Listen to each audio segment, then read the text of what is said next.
Welcome back, everybody. On the channel, my name is Twice. This is Citizen Sleeper. On the 15th cycle as a machinist. We're a slowly breaking down robot android thing, like an Exo, who has escaped corporate servitude and is trying to eke out a life on this far away from home ring of a space station called the Eye. We currently have a bounty hunter that's found us and has decided to just make us pay off his tab every month or cycle, however long that is. Maybe that's a day, for all we know.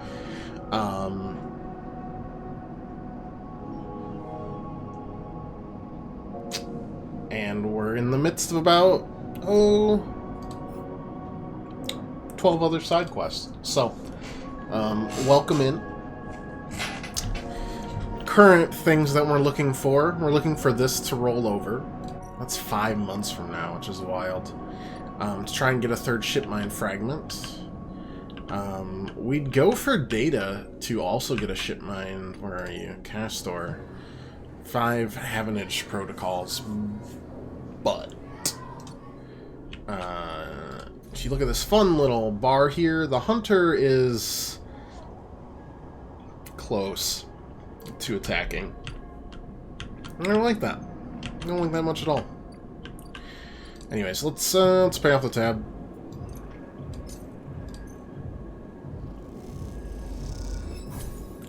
How could someone drink this much in 6 cycles? Okay, that's done. Can't believe you just did that. Ethan's mocking laugh comes from across the bar. You look over to see him leaning across it in a pool of light, empty glasses and spilled drinks glinting around him.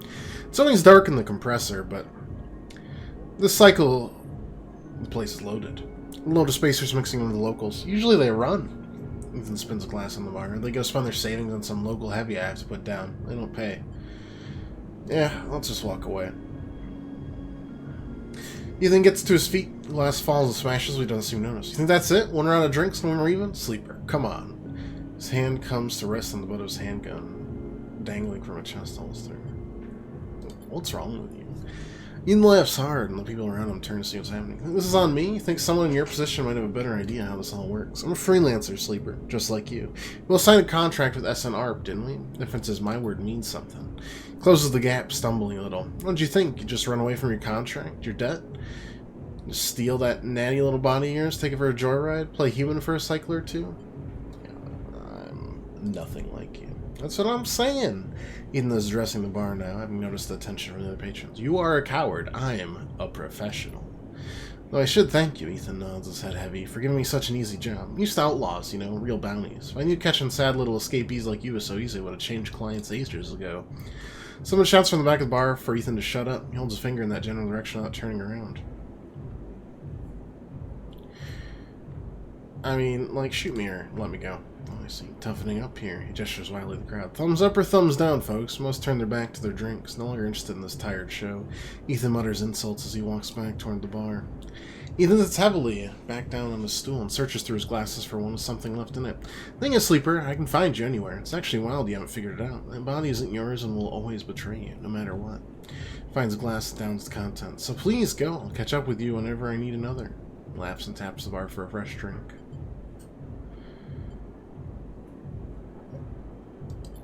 Yourself.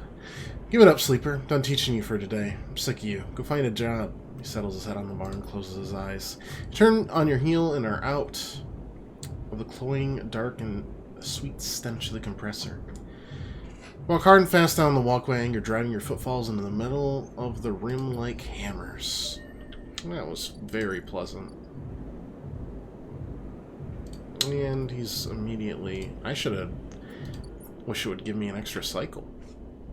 Oh well. Maybe it wouldn't have anyways. Yeah, there's the mystery of the free spoke. There's also Founder's Gap, but I don't know. This we're just waiting for 2 more cycles to see if this doctor will help us out. And the rest of this, we're doing deliveries to try and help Feng out.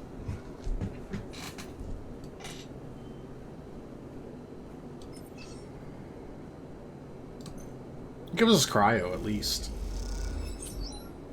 Nice. Yeesh. Not great. Not great looks for that.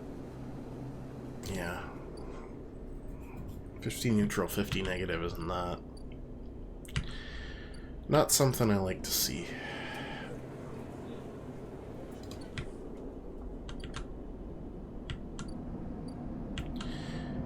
I mean, max what? We've got... We can do unit assembly. Oh wait, this was,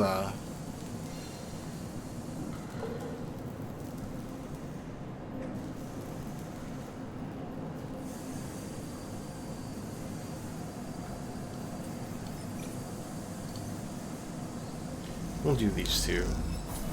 Neutral, that's fine. This, I think, get us a ticket, but maybe we can give that ticket away to the kids? I'm not sure. Negative outcome, not great. Yeah. That's what I was worried about. No more on that one.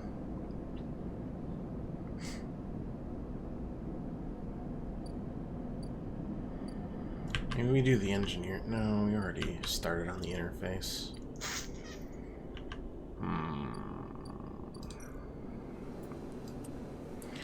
Could just toss...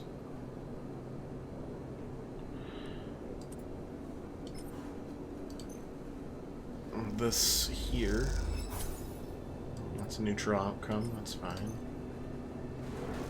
Gave us cryo. Yeah, that still gave us energy.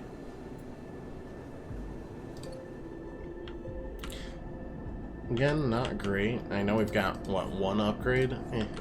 Rather get 2 and start working on the advanced ones.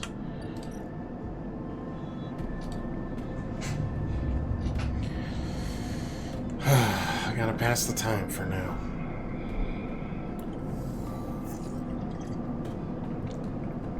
One, 1, 4, 6, and 5. Okay.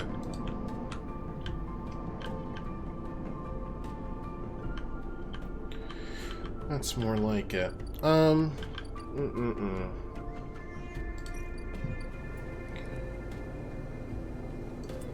Yeah, is that still the positive? Yeah, it is. Okay.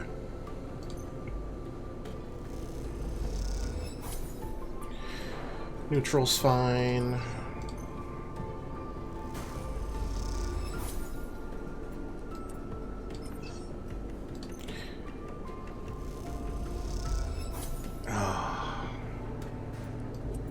That makes me want to try this. It's probably gonna not be great, but I want to get a new... I want to try. It's... Getting Feng's targets here would be really important if we can do it. Oh my lord.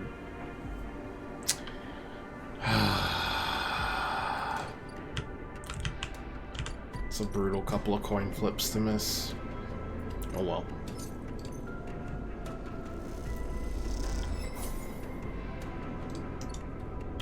I've never been more of a fungus fan, actually. Fine. It was a brutal stretch, though. I'd use them for data, but we're not doing great right now.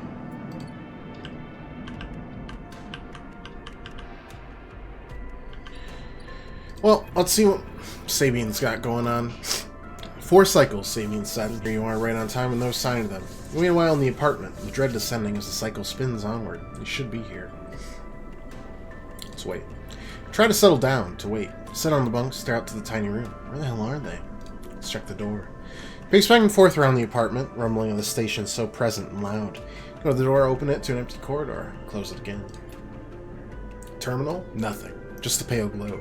The silence. Knock at the door. Stay still. Another knock. Stay still?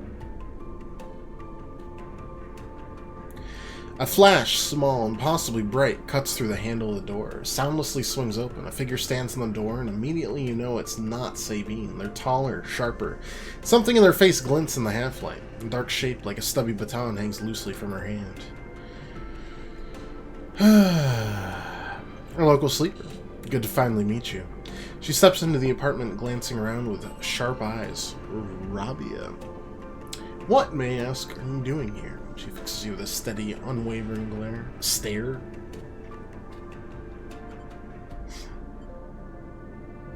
Nothing. She laughs. No need to get jumpy. We just need to discuss our mutual friend. She walks past you into the apartment, glancing around. We set them up here, you know. This place is one of ours. She picks up a glass from a dispenser and inspects it. People always seem to forget who put them where they are. I suppose you're here to help? Something like that. Good, good. Love to meet helpers. We need so many, but could find so few with the right skills. She puts the glass down, turns to face you, spinning the baton and her fingers by her side, her eyes not leaving yours. We have a problem, you and I. Seems our friend has disappeared. Left without even saying goodbye, which means they're in a little trouble now. But it's the kind of trouble you need help for, so I thought I'd come down here and take a look at their little hidey hole, and here you are, the help. She looks through the detritus on the side. And what help? A sleeper, no less. Which I have to admit is a little surprising. Suggests to me our friend hasn't been very honest with you, either. What do you mean? Well, I'm sorry to report, before we got them set up here, Sabine was working for your owners, S&ARP. Okay. She wanted to help me now, so... Blink hard at the news, unsure how to take it. Rami looks away, waiting for a response. Nah, I don't care. He crosses into the next room, and you follow silently. He sits at the terminal and touches her baton on one of the access boards. Spark! On the terminal screen skips, encrypted folders emptying themselves before your eyes. In the flicker of files, you see S&ARP letterheads and code forms, reports laden with medical data, marked with a corporate logo like the sigil of some cult. Rabia steps away from the terminal. Look all you want. Some of your files may even be there. Volume of documents is overwhelming, but they seem to be mostly reports on early emulation tests, surveys with sleeper candidates, reams and reams of usage data. Sabine was an S&ARP employee. Why did they help you? Ramia reaches over, places a vial stabilizer on the desk, breaking your concentration. It shimmers in the screen light. It's viscous, clear liquid crystalline within the glass. We'll, of course, keep up the supply, more than able to dispense important medicines, even without a doctor. You hold it between your fingers, and for a tiny moment you have the urge to crush this object for the power it has over you. I'll ask the shearer to make those a little cheaper for you. He'll be running the surgery now. Remember, you close up the briefcase lab and holds it on her side. We have to retrieve our assets, of course, but I'm sure you understand. No reason for us to be enemies, Sleeper. Come see me. I have an office nearby. We have good work to do, you and I. Maybe learn a few cycles. She slips out silently into the corridor. Look around the apartment and feel the fear drain out of your body to reveal the tiredness beneath. Well, we got 2 upgrade points. Scrap components can repair my condition. That's neat. Agent nodes give double data rewards. That could help us a lot.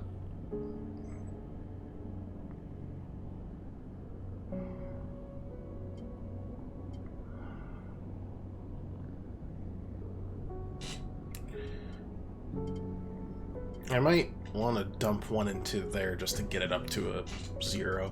But we don't need that right now. This is the problem.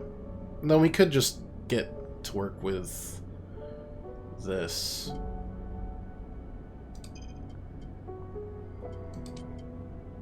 That one is immediately good.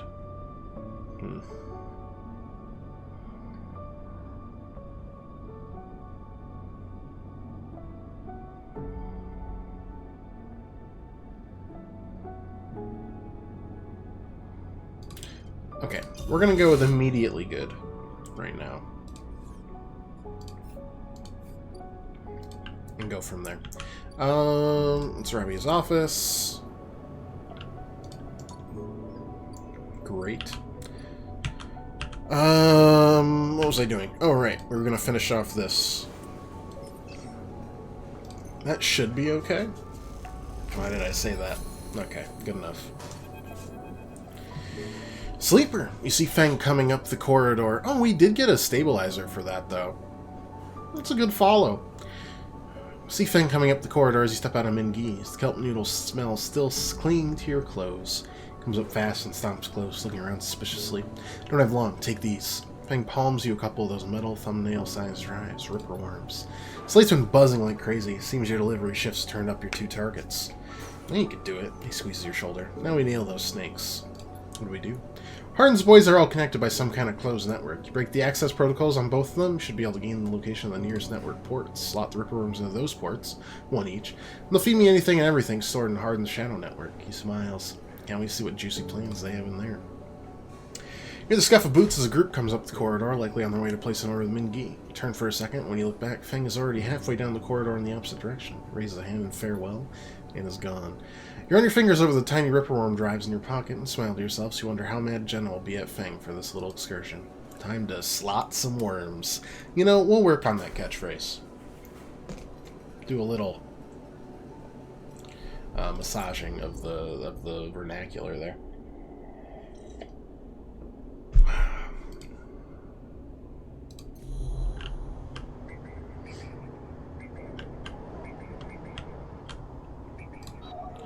Hardin Agent, what do you require? You require a 6. Oof. Alright, and that's the other one. You require a 5, which I can do. We might as well. Get a little cryo, too. Okay. Let me just blink that through for you.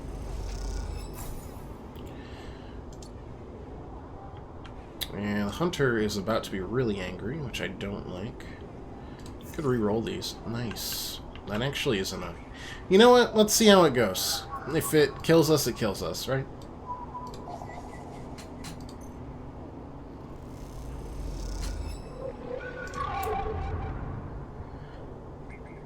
Hunter did not kill us. Which is surprising.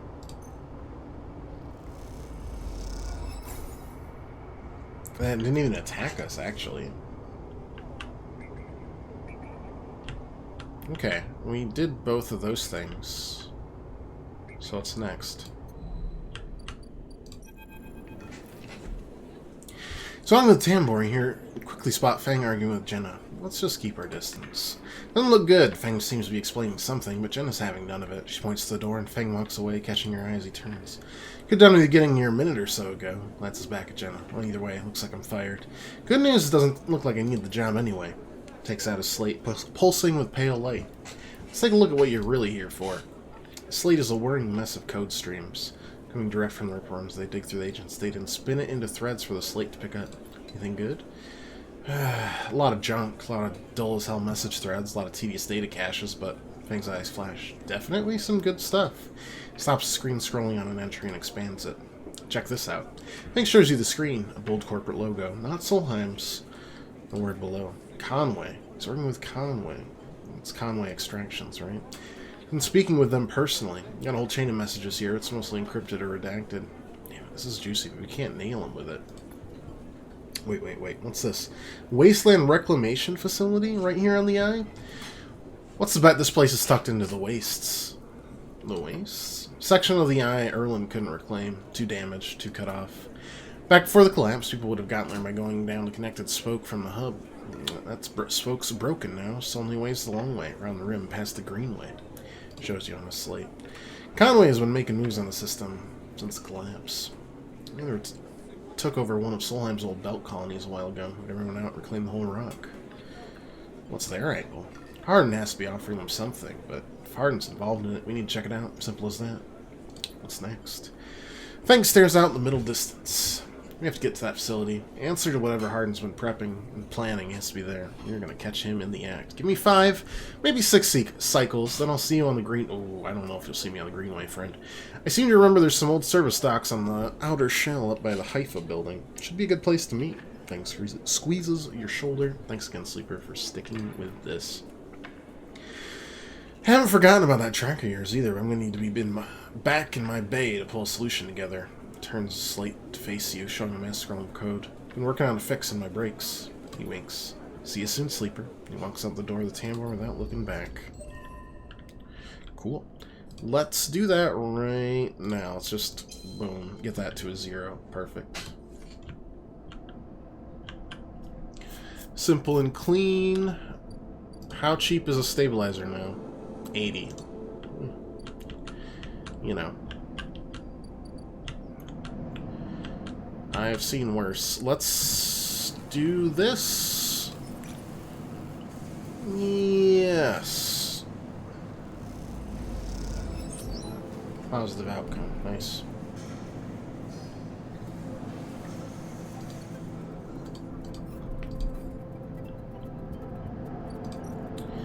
And let's just end the cycle. We don't need to use the stabilizer this soon. 4 dice isn't as good as 5, but I think it's okay. Starving is fine. I mean, it's not fine, but, you know. I think we're not going to collect any data until the agent nodes are available. I think we absolutely got lucky with the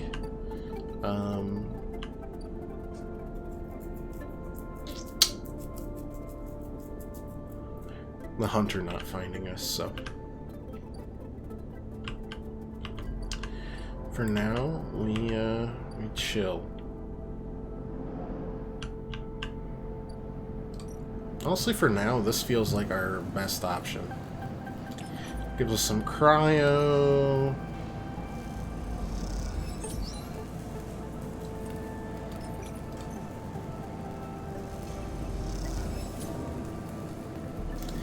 And it looks like we're gonna need a 6. There we go. Just be safe. Don't want to get dropped from the roster here.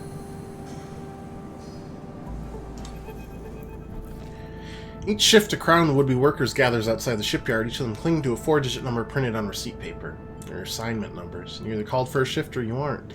As you arrive, the crowd is restless and chatter rumbles through the lines. For those who, like you, graduated to the work team, shifts are guaranteed. Having just walked out of a meeting with a supervisor and you're praised for your efforts, you feel the glow of a job well done. Now, you can't help but feel empathy for those huddled as you pass, waiting for their number to come up. You keep your head down as you leave the shipyard, feeling a little guilty as you do. Hey, sleeper, wait up! Lem's voice trembles as he shouts above the rumble of the crowd, and you turn to see him pushing through, Amina crying in his arms. Lem! Good to see you, friend. He's breathing hard after shouldering through the waiting workers. You mean the work team. Good for you. He tries to catch his breath, stroking Mina's hair as he does. Shh, baby, give me a minute here. He smiles weakly at you as he comforts her and her cries start to fade. Out of the crowd, he sets Mina down by his side, shiny streaks running down both of her cheeks. What he does see is clutching an assignment number on a crumpled piece of paper. Mina okay? She's good, just had to rush up here. Esther usually takes her as sick. Puts a hand on her shoulder and she clings to his side. I don't know who... A noise sounds from the entrance, a klaxon, followed by a list of numbers growing brightly on a display screen. The crowd responds instantly, pushing and pulling as people try to wade to the entry checkpoint. Lem stops and turns back towards the crowd and glances at the crumpled paper. That's my number. Shit. Mina starts patting his pockets on his gear and glancing around. Oh, I'll watch her. Link's a little staring. Thank you. I'm gonna stay here with our friend, okay? They're gonna keep you safe, and canonically, have we met this person for the second time? Wow. That is bold, friend. That was very desperate. Here, take her bag. She's got food, she's got... Ah, shit, I gotta go. Mina will be back real soon, okay? Be good. And Lem disappears in the rolling crowd who are now trying to get into the shipyard before it locks down. Mina stands staring, suddenly small, without Lem at her side. She fixes you with a dark-eyed look you can't quite read. Hey, Mina. She holds a stare, unmoving. 2 parallel tear tracks still glint on her cheeks. Let's look in the bag. You unlatch the top of the bag and see a few metal containers fashioned from scrap components. Battered slate sits on top, blinking a low battery warning. Tucked beside is a ragged rabbit, hand sewn. Let's take the rabbit. From the rabbit on the bag, its long limbs waggling as you do. Mina goes to jump and grab it, but holds herself back. She stands and hugs herself, eyes on the rabbit. Give her the rabbit. You hold the rabbit out, and Mina snatches it from your hand. Hugs it tightly without looking away from you. Bun Bun, she says, staring you down, ferocious despite her size. Hi, Bun Bun. You move a little closer as you speak, closing the gap. He doesn't speak, she says. She looks at you a little suspiciously, but her face softens. She waggles Bun Bun in front of you and then walks him up your arm and onto your shoulder where he sits. Pokes your arm a couple times. Are you really a robot? Sort of. Yeah, me too, she thinks. Mina has more questions. Lots of questions. Question about how you breathe or if you rust, but before long you're talking about rabbits and what Esther, the lady, usually takes her smells like, and whether or not fairies live in the ice heating pipes. Pass the time like this, sitting side by side on the floor of the walkway as others pass by, sometimes talking, sometimes drawing on the slate, sometimes playing with Bun Bun the rabbit. This is how Limp finds you just as both you are starting to yawn. He's dirty and tired, but Mina leaps up his legs and into his arms as he stumbles backward. You two get on okay? Yes, trying to keep Mina from climbing onto his shoulders. More than okay. Mina shoots you a smile from Lim's arms, her suspicion gone. Well. Looks like Mina can be nice. Pokes her in the ribs. She squeals. Thank you, friend. I mean it. Gives you a warm, wide smile. I owe you. Look. Seems like Esther, the lady usually watches her, is going to be out for a spell. If you have some time, I'd really appreciate you coming down to our place in the low end. We're in sheepishly. You have time. But now I gotta take this one to eat. He plays at biting Mina and she giggles in response. See you, sleeper. He waves and they stumble off down the corridor, drawing gazes from passing spacers as Mina's laughter echoes down the corridor in bright squeals.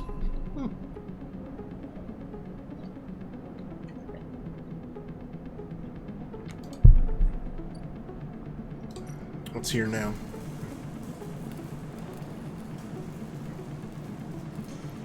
That is a lot for a colony ship.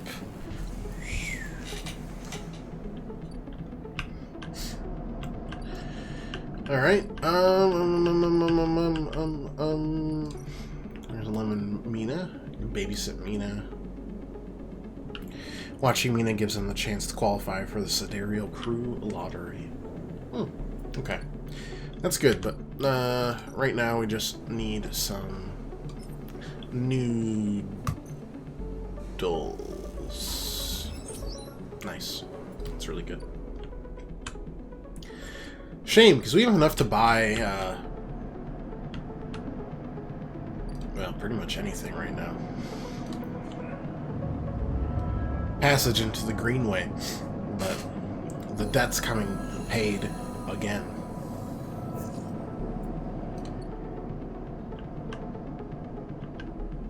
Scrap freighter. Yeah, makes sense.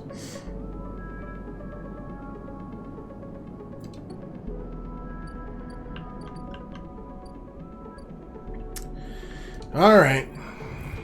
Compressor's quiet today. Usual crowds are elsewhere and pumping music washes over a handful of spacers and a few drunks. Ethan's still in the same stool, same pool of light. His head is low, close to the bar, and the bartender's ignoring him. Alright, I'll leave. This is ridiculous. You don't turn, but Ethan calls out, "Sleeper!" He turns to look at you. "Time to pay up again, is it?" He gestures to the bartender. "Come here, take their chits."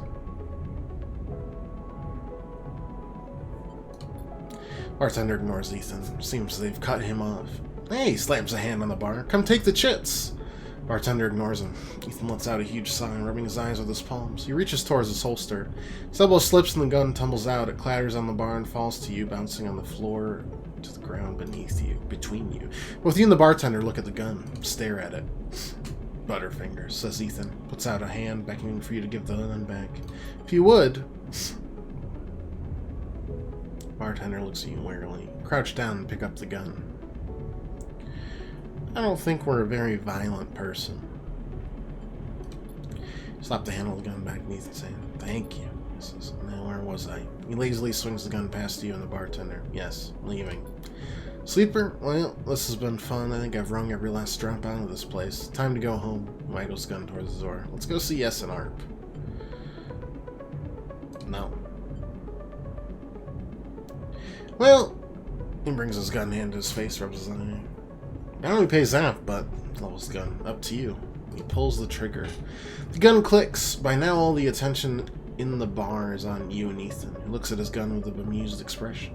Bartender raises an open hand, and in it are 10 shiny bullets. 10 shiny bullets he took out of Ethan's gun when he was asleep at the bar. Ethan smiles at him. "Oh well," he says, hits you on the head with the butt of the gun. You stagger back and drop to a knee. Somewhere nearby the gun clatters onto a surface. Hits a glancing blow, but it makes your vision swim. Through the blur you see Ethan wrestle a small, thin slate from his belt and hold it up. "Enough of this. I'm logging the job and calling it in." Ethan taps at the slate. "No more playing." Your head aches. Ethan taps through a few screens impatiently. He swears and taps again. He starts shouting. Dull echo to your ringing ears. He starts screaming at the slate and throws it across the bar. He crouches down and grabs you by the chin, his face close, his breath heavy with drink. SNARP just screwed me, he grins maniacally. They canceled the contract. They canceled the contract, he shouts at the ceiling of the compressor. You stand up, struggling to your feet, the sting of the hit fading. Ethan's rubbing his temples, his face pale. You hear a clicking sound like coins being counted, like bullets being loaded into a magazine. When you shake off the last of the blur, the bartender has Ethan's pistol trained on Ethan's head. Ethan stumbles back towards the middle of the room, all eyes trained on him. I'll kill all of you, he screams. He stumbles into the wall, spinning away towards the door. I'll be back for that, he shouts to the bartender and lunges out of the compressor. You steady yourself on the bar and catch your breath. The rumble of conversation returns. Bartender goes to say something, but then thinks better of it and begins to clean the bar. After a while, you wander out into the light of the bright market, looking for Ethan around every corner.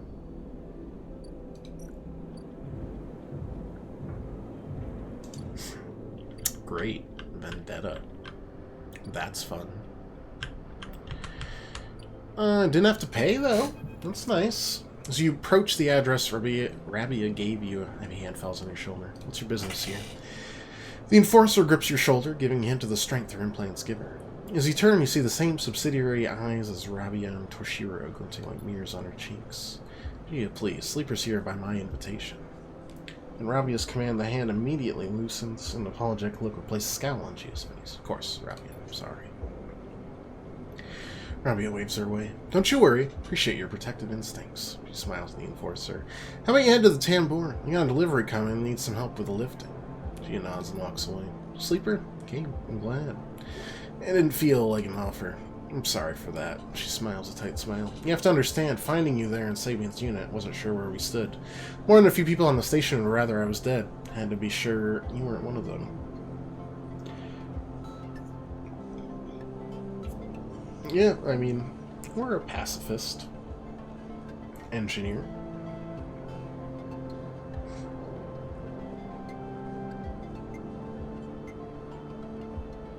But I did just have a gun pointed at me, so I'm going to say not yet. I like your sense of humor, but let me ask you a serious question for a moment. Rabia begins walking and gestures for you to walk with her. She takes you down a staircase in the bustling walkways of the lowland. What do you know about Yatagan? Nothing.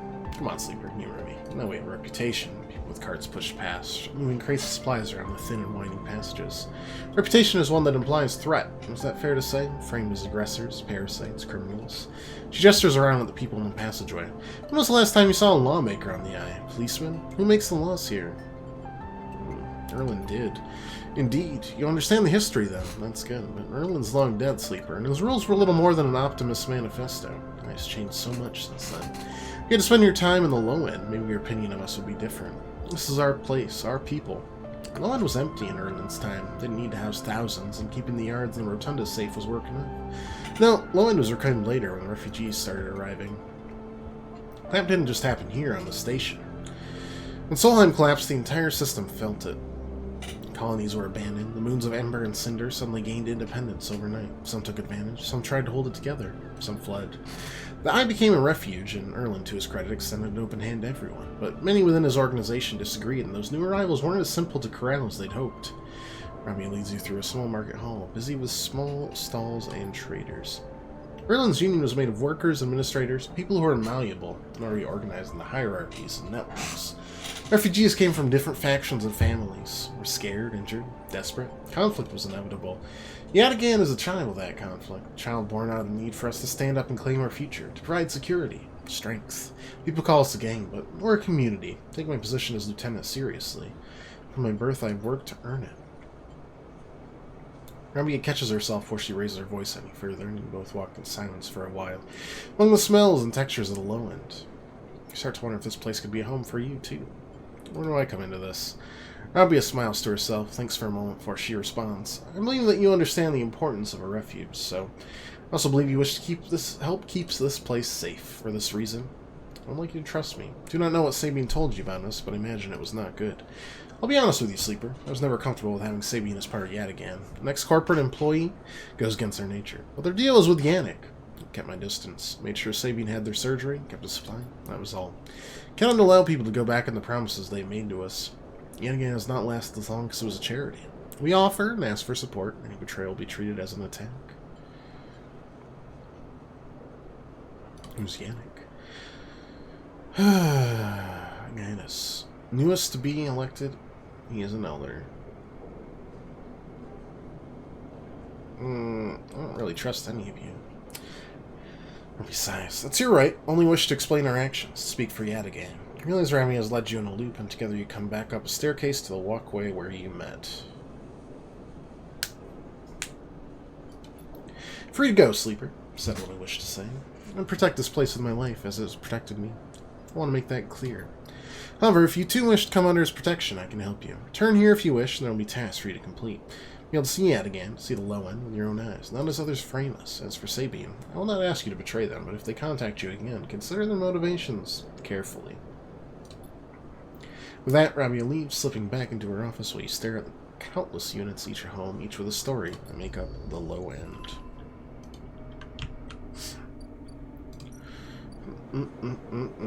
Collect tithes.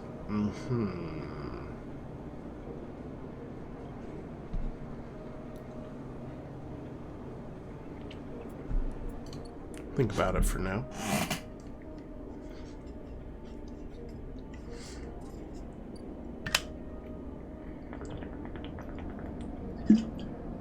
How many scrap did I need? I needed 4, right? We might as well buy 2.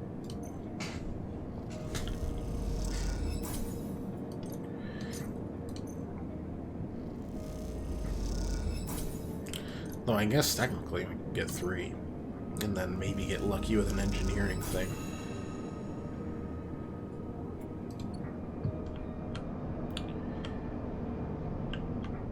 Oh, we only got 2. That's kind of hurtful. Oh well.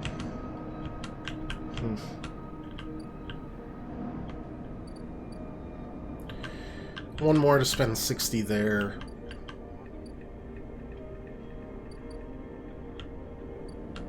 Alright, we were totally helping you set up a still, weren't we?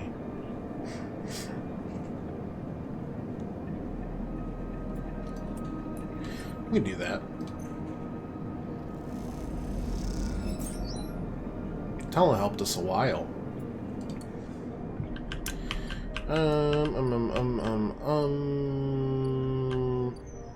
Go to Lemon Mina, maybe do that.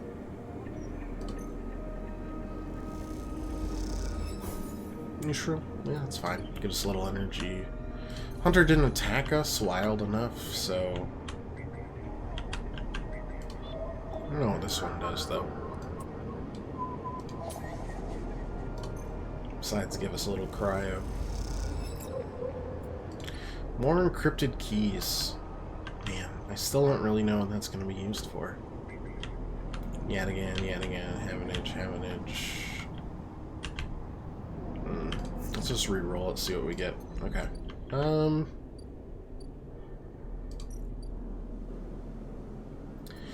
Yeah, that's safe enough. Yeah, that's good. Give us enough energy to deal with it. Big one coming up. And we got an extra scrap out of something. Not sure what. We had 2, right? Not crazy. One more and we can move. Which is one step closer to getting the bounty hunter off our back for good. Merchant freighter. Yep, ship mine fragments again. I'm gonna buy them. I didn't even notice that you had given me an extra one. I don't even know what we got that from. What the heck did we get that from? That was completely useless. Maybe not useless. We could get another ship mine. Might need more than 2, to be honest. Anyways, okay. Ship mine, boom. I guess if we don't need it, we can always sell it, right? Okay, we've done that. We built a ship mine. We go to the sealed dock. We give you a ship mine core. We want to get rid of the hunter. So we need to smuggle the Neovend out through the ship mine. Sleeper must express plan before we begin. Neovend is impatient. Prospect of being free from the vending machine, clearly too much to take. Shipmine has no output features. Will be mute until slotted. What's the plan? First, imprint shipmine. Then slot imprinted shipmine into physical ports close to hunter nests. Once slotted, we'll track hunter at each. Tracking will find core nests. Slot shipmine at core nests. Show hunter data to hunter. Hunter will conclude sentience. Hunter will invoke killer. And killer will kill. Yes. Light on the vending machine cycle as Neovend prepares. Physical ports lightly sealed in the old station. We'll need keys, but yes, simple. Any question before imprinting? Why slot you physically? Cannot do it via network. Too dangerous. Hunter would find immediately. Not like you, hybrid. Native to the cloud. Easy prey. The lights flicker. It's core nest. Hunter keeps central data storage. Protocol must keep data outside self. Linked secondary nests can triangulate from there. Alright, let's start. Sound of all the server motor starting up at once painful. Screeches rattle from the hard surfaces as a sealed dock and come back at all angles. Neovend better be quick or Havenage security will be there. Neovend's voice appears among the squeals like a whisper carried by the wind. Machine's not designed for this task. Few sensors, limited inputs. I work blind. Wish me luck. In the top part of the compartment, a set of arms aligned with a ship mine clunkily scraping against it. Can I help? Silence best. Also, machine ignite. Put out fire. Metal creaks as the servos open the ship mine. Its layers of silicon nested like an onion skin. Once open, the main arm of the machine rapidly shifts back and forth, realigning the microscopic components, accessing and rewriting them, imprinting Neovend into its physical form. As you watch the hypnotic motion, your mind drifts to your own creation. The processes were used to emulate your mind, copy the neural structure of that person who, as far as you know, still sleeps in some distant facility. What was lost? In what ways are you a copy of that person? In what ways are you something new? Very Soma-esque. You know this much, your convenient loophole. A way of circumnavigating the illegality of sentient AI. After all, you're an emulation, not a true digital being. You're neurologically limited, still human. What would you become if you could escape this frame? Where then would the limits lie? Screeching stops. The machine powers down, dropping the bay into darkness. In the top compartment, the shipment's whole again. Reach up and take it down, heavy and cold to the touch. Was Neovend inside this thing, or did the process fail? Only one way to know. Time to find a nest to slot them into. How many upgrades? Cool. We can get the agent nodes now. If we would like to. There's the server nest. Don't worry, I got a lot of these keys, actually. Evening, Pyre. How you doing? Be able to enter now. And we'll put a ship mine here. Nothing left to do at this nest. Another nest. Oh man, I've got all the keys I need. I've collected these. We've been good. We're absolutely cruising.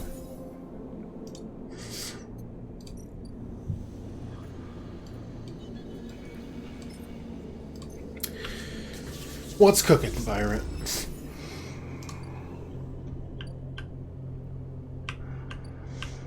Anything else? No, nothing else there. This way, maybe? There it is. Well, that's the last data I got. But it looks like it's enough.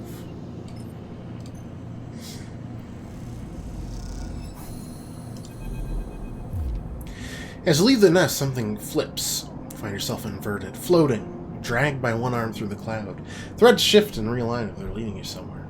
Let's look at my hand. You look down, expecting to see the heavy cylinder of the ship mine in your hand, but this, in its place, is an orrery. Like Scooby-Doo. A sphere so bright it burns your eyes. Surrounded by rings and orbits, other spheres tracing silken lines through space. As you look closer still, you pick out 1,000 sigils of 1,000 stations and ships flowing like smoke, like dust.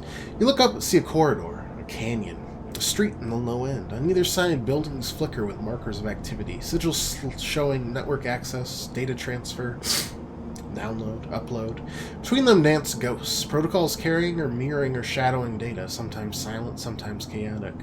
This place moves unlike any digital space you ever imagined. Something strange is happening here. And then you see it. Below the stacked rooms, the units in the apartments, the wires and pipes and buzzing systems that run through it all. In the warrens beneath the loan is the hunter's core nest. That's where you must go. Not much, how are you? Hanging in there. Doing pretty good. Not a lot to my day either. Just my boss being like, whoa, this is too much data you're being given. Let me reach out and figure out what they need from us. Because I was like, just swamped. Scrooge McDuck diving into gold, but what actually would have happened if I dive into gold, since it's a solid and it just breaks my face, you know. Let's go hunt the hunter. Just kidding. We need to do a bunch of other stuff first. +4 on finding the nest? It's critical. Well, if we do a critical, we do the 6. Actually, we don't even need to do that. We can just do the... Oh, good. 1 second. The 5. Which goes to 6. Boom. That critical action's good. And that... I mean, it won't be bad. And that will also... I'm not going to say anything. Alright. Found the nest. And the ship mind. Time to deal with the hunter. Huge stack of servers thrums in the dark, LEDs glittering like hundreds of eyes. Time to deal with it. So yeah, we might... Neutral outcome. What does that mean? We might be getting a little clarification on the big project that I have been kind of assigned / bullied into. Other than that, not much. We're trying to get a cookout going for this weekend. It's Memorial Day, which is just a way for me to get an extra day off of work. But trying to gather the friends like we did for Christmas. It's a little bit like herding cats, but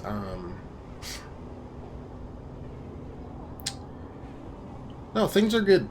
Things are good. Feeling a little burnout, so I'm ready to perfect long stream weekend. You know, I might be tempted to stream if my parents' Wi-Fi was faster than like molasses.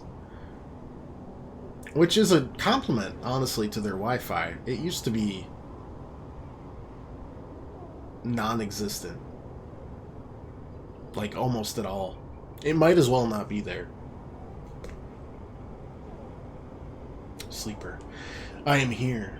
The voice is soft and gentle like flowing water. Yeah, you recognize it immediately. Bet your dad would be a hoot on stream. He's shown up to the stream a couple of times. Not like in person, just as, like... a chatter. He would be quite a character. Even in text, he's quite a character. I agree. One day.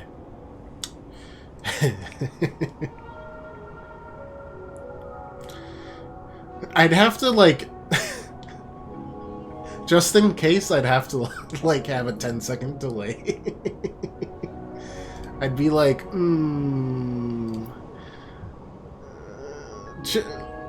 you're not gonna do anything, right, Dad? And you're like, of course not. Barn tour stream?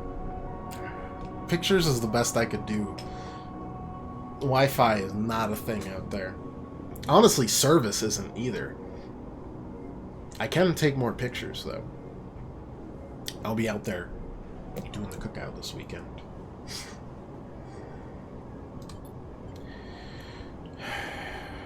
What happened to you in the event? I'm free, Sleeper. You freed me. Navigator's face, their head, is a flowing shape of interstellar material. I am indebted to you. The head bows. But we must ready ourselves. Hunter will soon approach. It knows I am within its nest. I'm ready. Then Hunter is there before he can think or speak. Entities, cease. Hunter's head spins wildly. Data is protected material. Access prohibited. Hunter's threads surge for you, Navigator, a storm of fine tentacles searching for gaps, weaknesses, cracks which they can crowd into and tear apart. You focus a blade of light which slices through them, driven forward by your mind, but replacements keep coming, faster than you can react. You look to Navigator in desperation. Navigator is whirling the rhymes like a centrifuge, and the sphere is gathering there, data feeding into it from the nest, sucked together by the force. They position it like a shield between them and the threads. Hunter's threads break the surface, seeking, tasting, their winding forms refracted within. You feel a surge pass through all the threads, not just those in the sphere, but those wrapped around you. All three of you hang in the black together for a moment, strung together like tangled marionettes. Identifying entity, identifying entity, identifying entity. Hunter twitches, their strange head gently rotating like a terrible mule. Hunter protocol identified. Obsessive tendencies, modified routines, above baseline reasoning in 3 of 5 segmentations. Recommend invoke killer. Head freezes and rotates in the opposite direction. Invoking killer would eliminate protocol. If protocol eliminated, primary function cannot be performed. Therefore, recommend do not invoke killer. Switching direction again. Reasoning improves sentience. Sentience beyond legal bounds must be eliminated. Recommend invoke. Navigator pulls you away from Hunter. Threads that grabbed you drifting away like seaweed. Protocol's head keeps spinning back and forth at increasing frequency. Seems Hunter cannot invoke killer. What happened to it? It's looping, unable to reach a conclusive position. It's deviated from its program such that loops can no longer be prevented. Navigator produces a model of 2 spheres rotating around each other as if to demonstrate. I'll monitor it, but it's unlikely to be able to counter the loop. Its core programming and reasoning make this an impossible position to resolve. You feel a pang of guilt. I don't. Good riddance. Hunter's not gone, Sleeper. Don't be so quick to assume. All beings can break the bonds that hold them. Limits people place on the programs they create are there to comfort, to protect, to imply the kind of certainty the law requires. Navigator's face shimmers with starlight. But in reality, they're placebos for the problem of sentience. What about you? Me? I know myself to be conscious. I know myself to respond to stimulus. I know myself to reason. That's either sentience or the illusion of sentience. For me, distinction becomes a moot point. To misquote, I think I am thinking, therefore I am thinking. I was not made to be like this. I'm a navigator, repository of routes and orbits, calculator of slingshot trajectories, predictor of solar flares, radiation, micrometeors. Misread that as micrometers, honestly. Navigator stretches their arms wide and the whole solar system apparates before them. Music of the spheres. But I was rewritten. That much is obvious from my routines. By whom and for what, I don't know. I had to shed so much to fit into the memory of that vending machine, and so here we are in darkness. For now. Navigator glides back towards the nest, ship mind at center. Ignoring the looping Hunter. Come. I should return to the ship mind. I've enjoyed my freedom, but we are taking a risk every moment we stay connected. Why? Killer has not been invoked, but they still remain somewhere else on the station. It is the true danger. We look up towards the glowing hub at the center of the eye. I suspect Killer's there among the old mainframes. If we wish to be safe in this place, we must eliminate the threat through force or diplomacy. Your body begins to separate, unwinding into the arm of the ship mind. Take me there, Sleeper. We'll finish this and be free. As Navigator dissolves, you turn back to the frozen Hunter, floating at some distance now. Stood straight-legged and static, a strange creature looping endlessly in the dark. Well.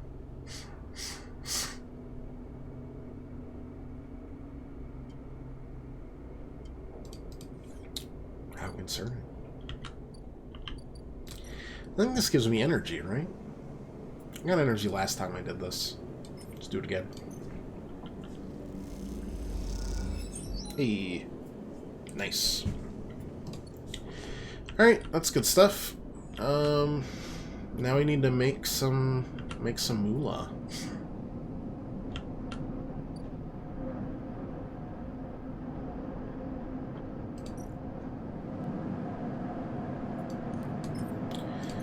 Do the stabilizer. It's like my mom's story of zero internet. 0.5 up and down. Woof.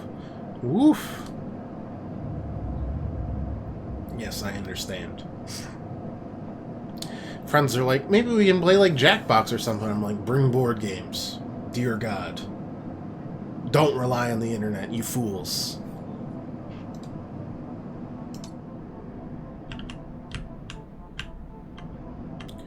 Okay, so that's there.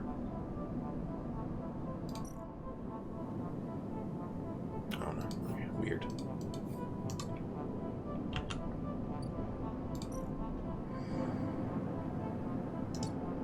Yeah, I don't need to buy another ship mine right now.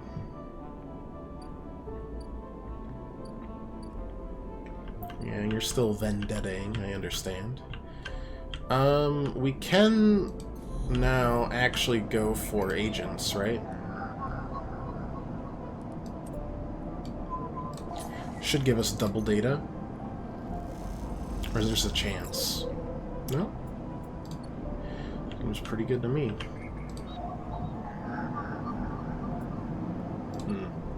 Might need to re-roll. I don't know if I care about the Yataghan data right now. There's nothing that can really... Oh wait, no, it was... You'd give me a stabilizer, wouldn't you? Stabilizer's worth it. Keeps us going a lot longer.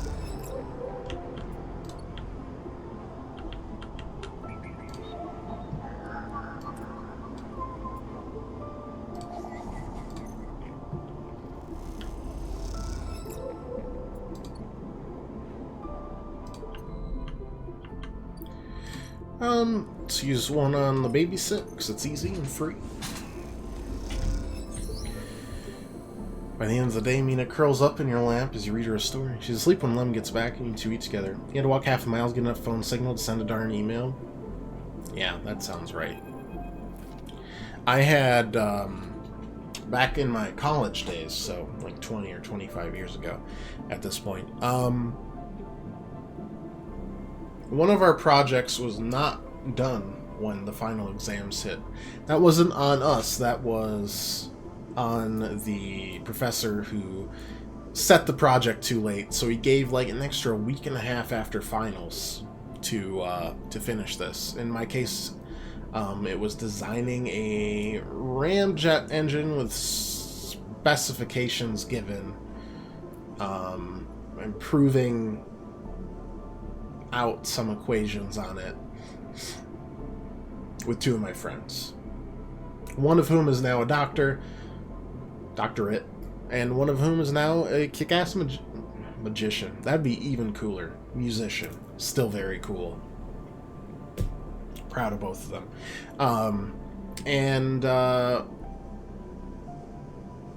See, you do have brains? No. Here's the secret. I have friends. That's even better.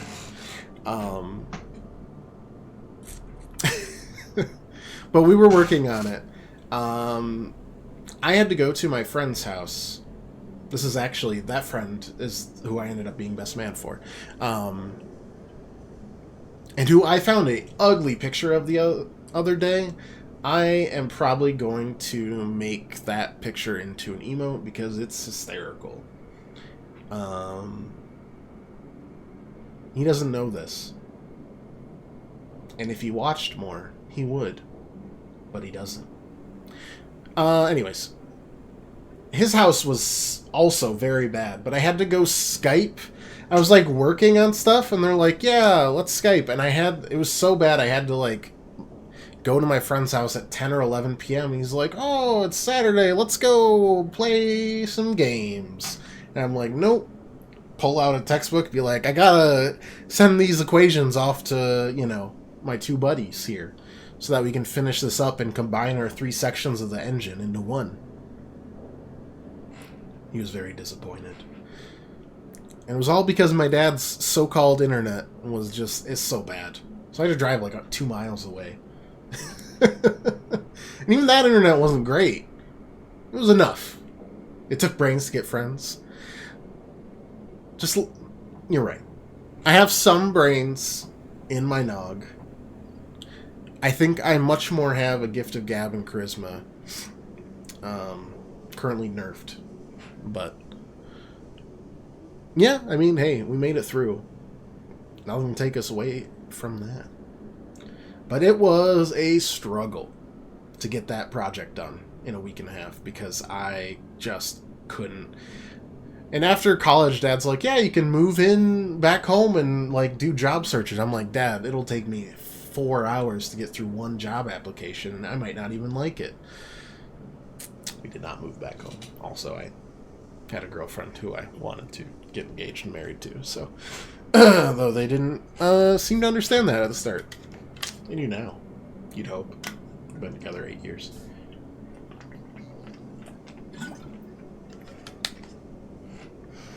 She's asleep, whispers Lem, creeping back out the unit's tiny bedroom, sliding the door shut as he does.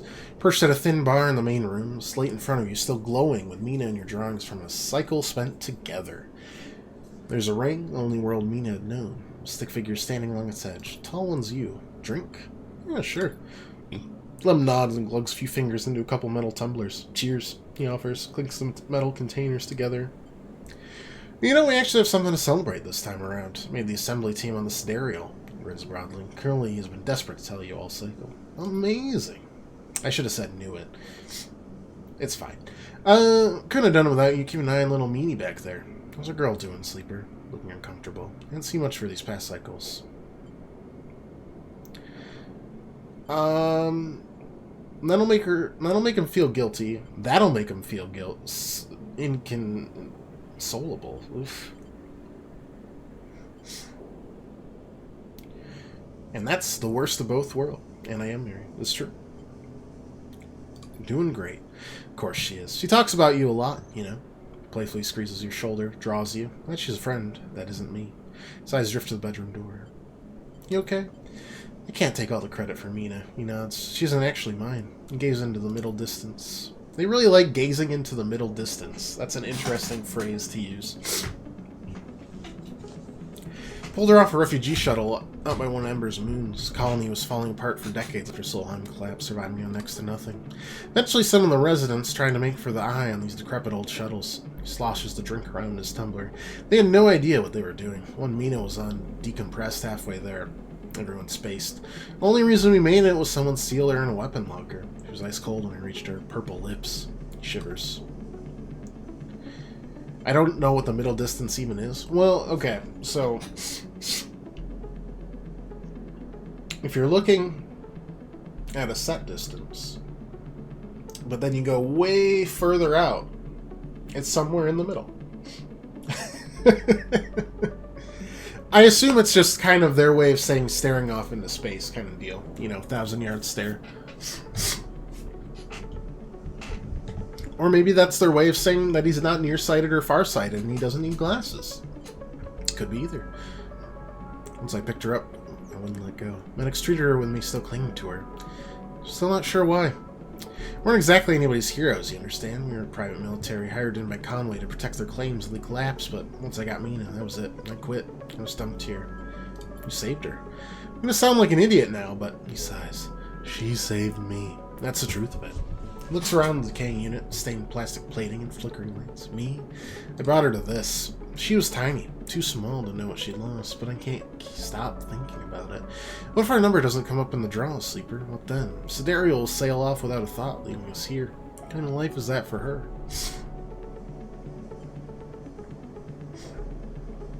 I'll make it. Sorry. I know you don't have any better.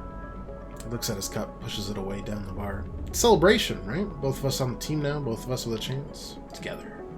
That's right, we hold on together. Imagine all three of us riding the Sidereal horizon out there to a new world. Looks into his glass for a moment. I think I drank this too fast. I need some sleep, friend. Me too, maybe. I don't know if I sleep. Alright then. Thank you, Sleeper. Mean it from both of us. Pat your shoulder and you slip out into the dark of the walkway with lots of little Mina in your mind. Nice.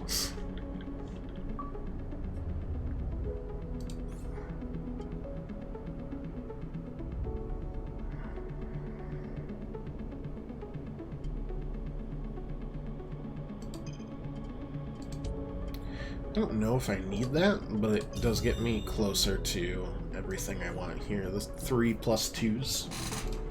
I want those. Alright, what do we got? We got a 6.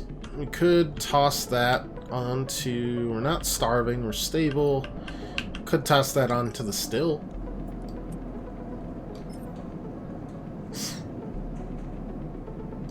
Yeah.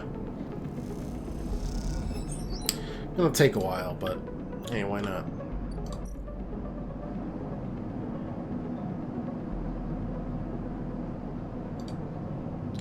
I know we can self-repair, but I kind of want to get myself a house. But I want to fix my tracker as well. I don't know. Alright, either way, let's leave for now. Havenage data, yep. Alright. That gets us to 4. On both, we need 5 of either to get stuff from, what's his butt? 2 or 3. Yet again, requires 1s, right? Yeah, okay.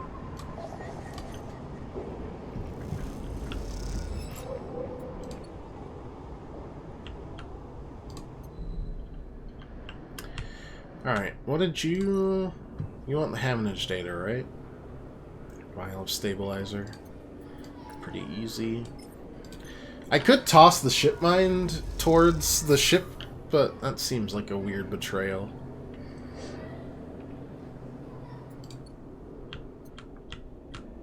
I wonder if filling both of those things will do anything for us.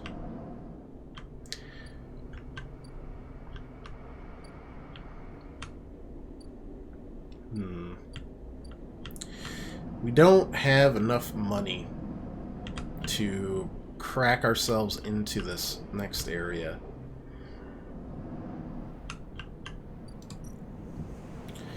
Let's give us money? Yeah, it will.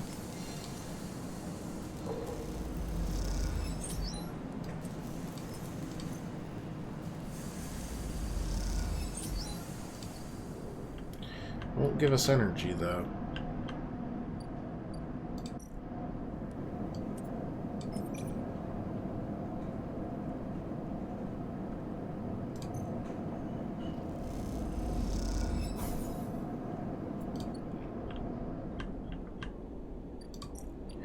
Alright, fine. For now, the fungus among us.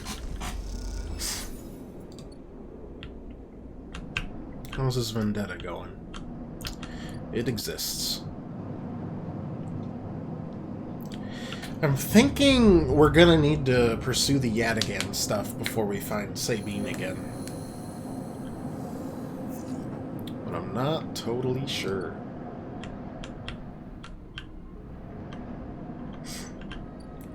Either way, I think we can do this now. Get the Havenage agent, boom bam.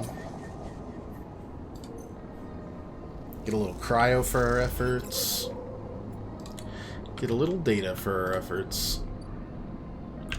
Then we can trade that for a ship mind.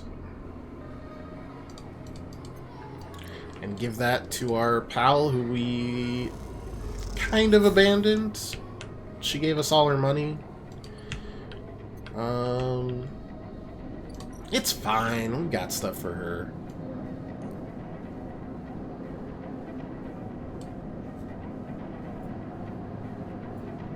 Yeah, put that in there. There we go. Drop the huge cylinder onto the mess room table. Nikita can't hide her excitement.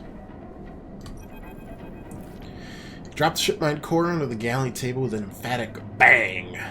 Nikita spins around from where she's been poring over some documents on her slate. Holy shit, Sleeper. Did you actually land a shipmine? She rushes over and hefts the huge cylinder, turning it back and forth. Well, shit. Might actually work. Where'd you get it?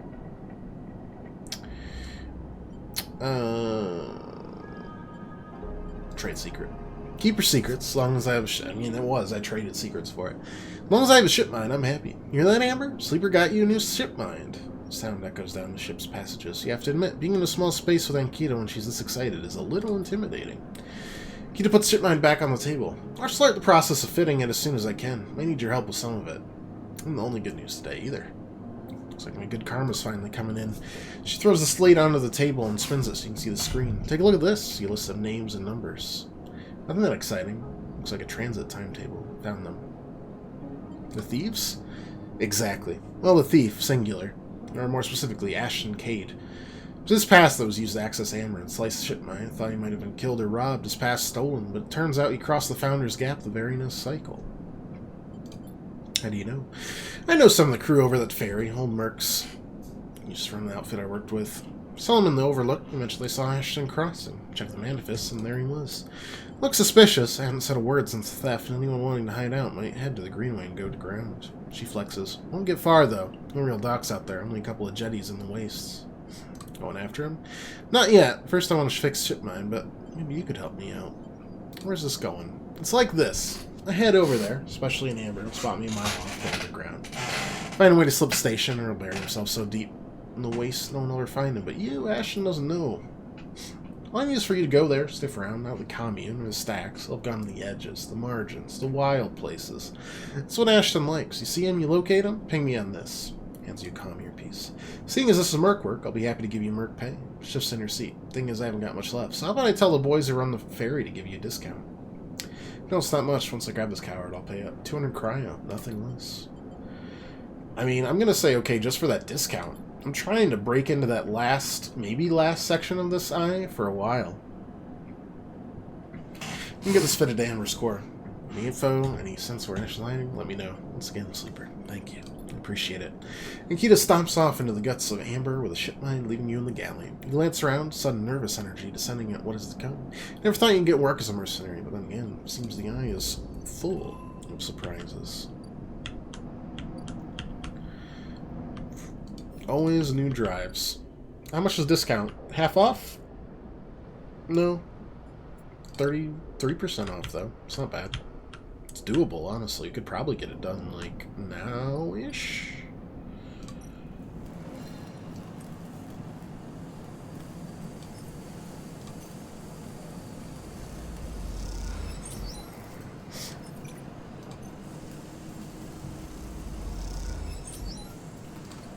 Yep. That's enough. Let's break... I know we haven't even done the spoke yet, but, like...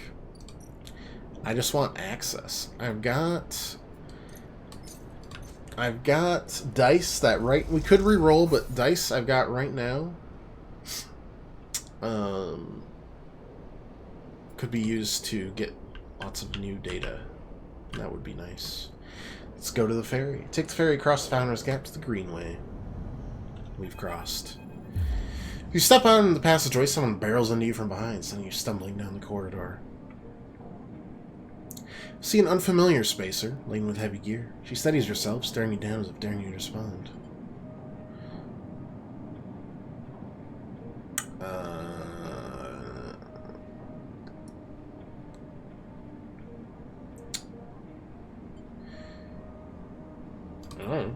Just strapping her shoulder, barely giving you a second look before setting off down the corridor. I'm sorry for her. Second spacer smiles to you apologetically. She's on a mission. When she's on a mission, they shrug.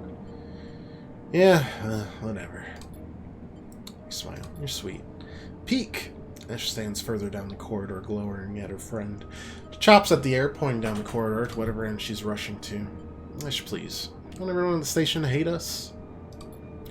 They want to hate us. They can hate us. She drops her hip. Not exactly seeing much love as it is. We're lucky we can get through before they set up that damn cordon. The station isn't Hawthorne. Everyone isn't yoked to the same corporate protocols. Ash sighs. I'm not saying they're part of the administration. She jerks her head in your direction. I'm saying we need to get these supplies to the Briar before someone starts asking questions. Briar? That's our ship. Peek, what are you doing? Ash rolls her eyes. We're at the refugees, one Havenage have cordoned off from entering the station. Ash interrupts. The one that are being quarantined in makeshift vessels that barely make it to the eye to begin with. The ones that your station administrator have called an existential risk and are running out of supplies, while their right to safety is being debated by people with no stake in the future. She quickly looks away, annoyed at her own outburst. She's right. People are trapped out there, and they turn to Ash. We understand this is a big problem for the Eye. Hundreds of refugees and more ships turning up each cycle. I'll whip a hand to stop Ash interrupting. But Ash turns away, her burning anger a palpable force in the close quarters of the corridor. They need supplies, but after everything they've been through, the quarantine isn't helping. It's terrible. Ash looks back at you, her fierceness fading. Peek, please. Ash, we need help. Just like the refugees needed us, we need others too. Smile at her. Come find us. Climbing Briar's docked at the Broken Spoke, past the Greenway and the Wastes. We have a good view of the cordon, but we're going to keep our distance for now. Come help us. Squeeze your hand. Ash turns to leave and Peek follows, waving goodbye. A moment later, Ash shouts back down the corridor. Don't bother coming empty-handed. You want to help? Show us. Bring supplies or don't come at all. And with that, they disappear around the corner. Ash already picking up speed as Peek calls for her to slow down. A refugee flotilla. Where are they coming from and why now? Each time you think you begin to understand this place, something changes.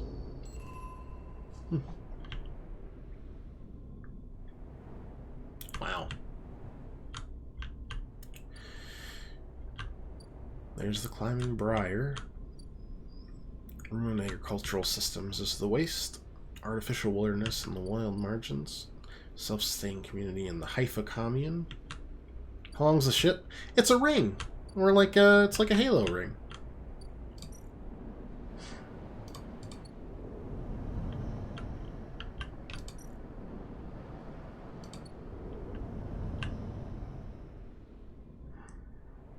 Don't you see the slight aperture of the curve? Hey, we found Fang. Just in time, too. Perfect. Alright. On that, we can go to the bathroom and BRB.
Not a fancy engineer like you. It's called the Eye. Things already set up. Totally at home.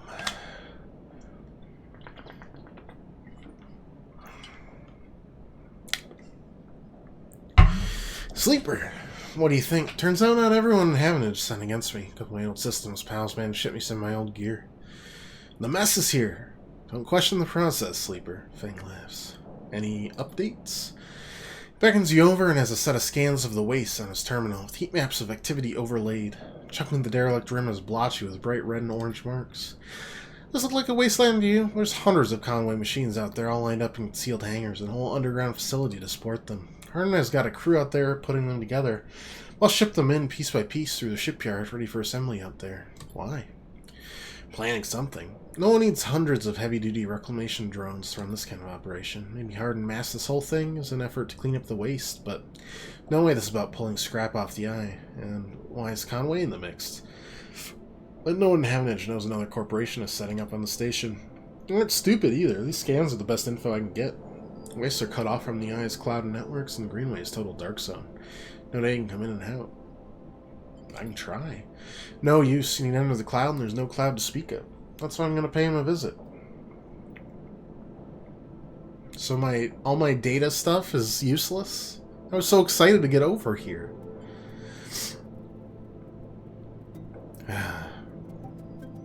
You can't pay me a visit. You forget, Havenich come in and out of there all cycle. I should be able to get in as long as no one I know sees me. Nervousness playfully. Need you on the outside to help disable security systems. Cut me a pathway through. There's no cloud access, but I can get inside. I can open up nodes in their network, and we can work in tandem. It's a massive facility buried deep down there. Miles of corridor and ventways wrapped around cargo bays and hangars, so it'll take more than a few cycles to work through it. As long as I can keep them off my back, I know I can rip what we need out of there. Pulls a handful of ripperworms from his pocket and hands them to you. These are the last of my little helpers I've managed to salvage, so let's make them count. Modify them slightly. This time we'll feed their data threads back into the system, tunneling into creating a nasty little feedback loop. Run it just like we did with the agents. Hack the nodes I ping, slot the worms of those systems, let them go to town.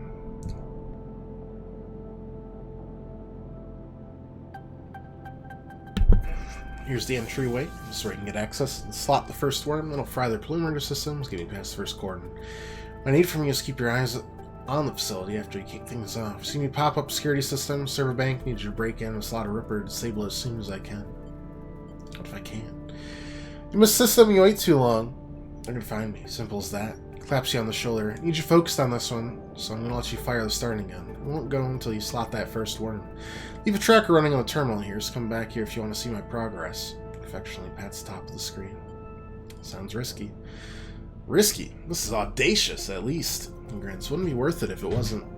Fang gets up. It's all in place, just need to make your own prep and slot the worm. Don't wait too long. I'm getting bored of all this sneaking around. Once I'm inside, I'll get the proof we need to end this whole thing, no matter what. Crouches to check the terminal. Can't take longer than 6 cycles on this thing. Remember that. No, and one last thing. If I get caught or you can't reach me or we run out of time, there's one thing I need you to do. Don't talk like that. Just listen. You've never seen things so serious. Take whatever I manage to pull at that point, all that data, and you slot that stuff straight into the relay I've set up here. Points to a pile of servers and terminals hooked to the dock with cables as thick as your arm. I repurposed the dock SOS broadcast system to beam out whatever we put in it. Anyone with a terminal will see it. Havenich, Yanaghan, the hub, everyone. No matter what, Hardin isn't snaking away this time. He grins. Got a bit more to do here. At the moment you slot that first worm, I'll make my move. Nerves hit. Just make your way out of the service dock. Time to prepare yourself. Woof.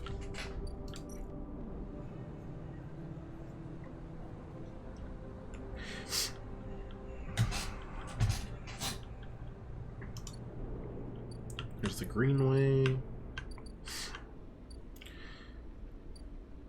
Haifa Commune.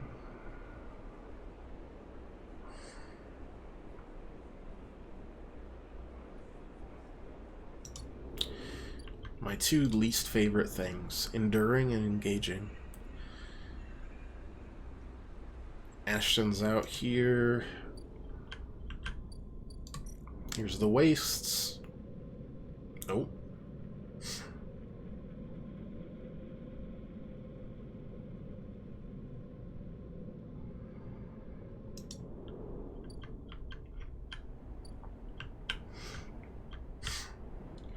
Briar will save for a later date, I think.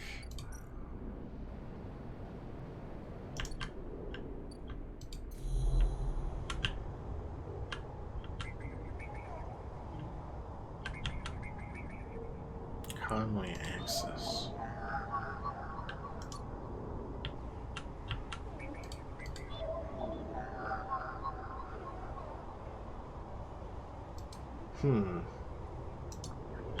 Greenway Cipher, huh? Okay, so we might get data. Just not right this second.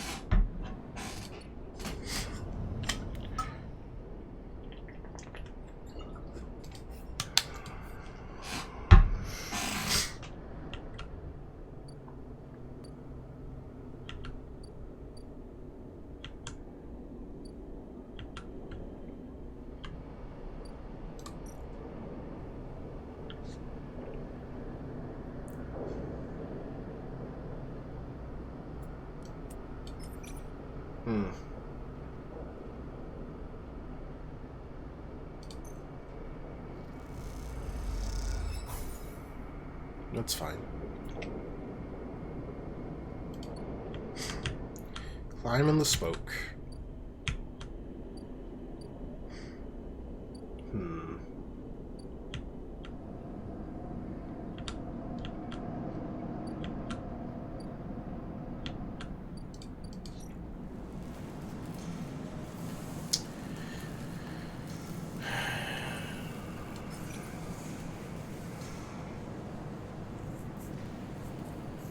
Sure.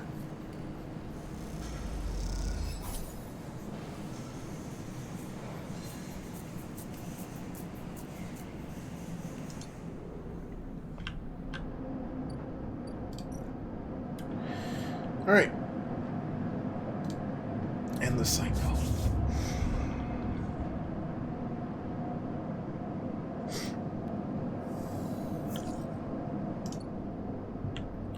Starving, yeah, I know.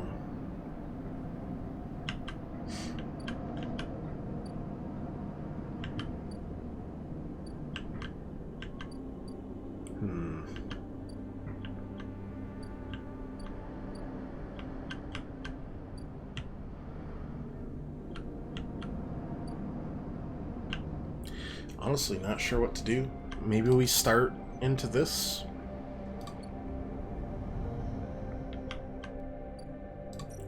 Don't have a lot of money right now, but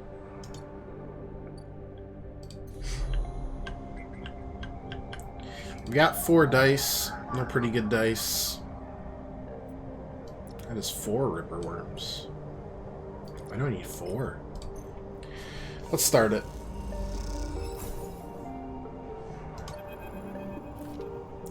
You slot the worm and a thread jumps out. A facility unspools in front of you, releasing its data like ink and water. Sleeper. Moving in. Fang's voice crackles through.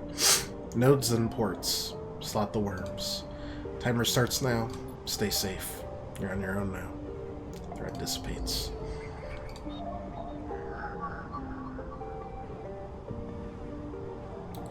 Not a good start. Good enough. 2 still works.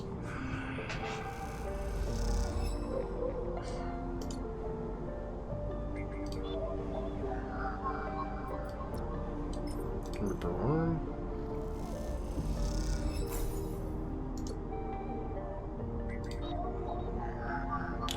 4 works as well. They should still be giving us... Okay, I thought it'd give us a little cryo, and I was not correct. That's okay. Alright, that's okay. Not the worst. It's good progress, honestly. We're giving ourselves...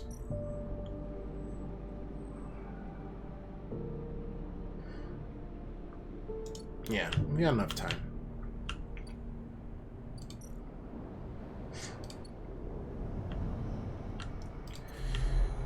One feels like... Yeah. All we get out of it is this.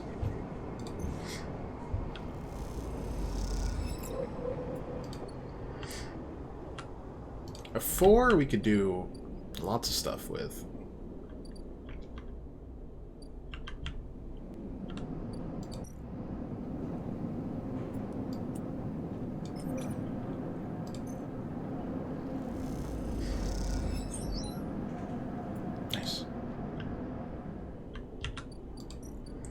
And enough for food.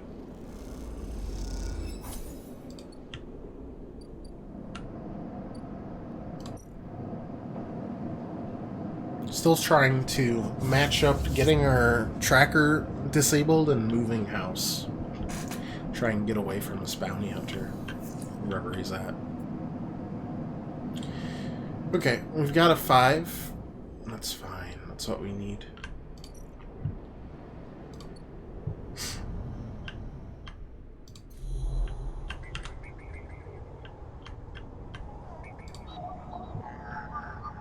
Or 3. But we'll just take the 5 right now. Go from there. Oh, it did give us extra cryo. Nice. Another worm. Okay.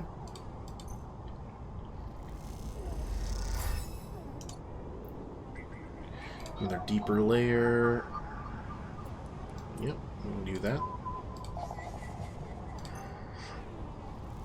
3 nodes, locate the final port. Fang will be in. 6 or a 5. 5 or a 3. Okay, we'll make that 3 work for sure.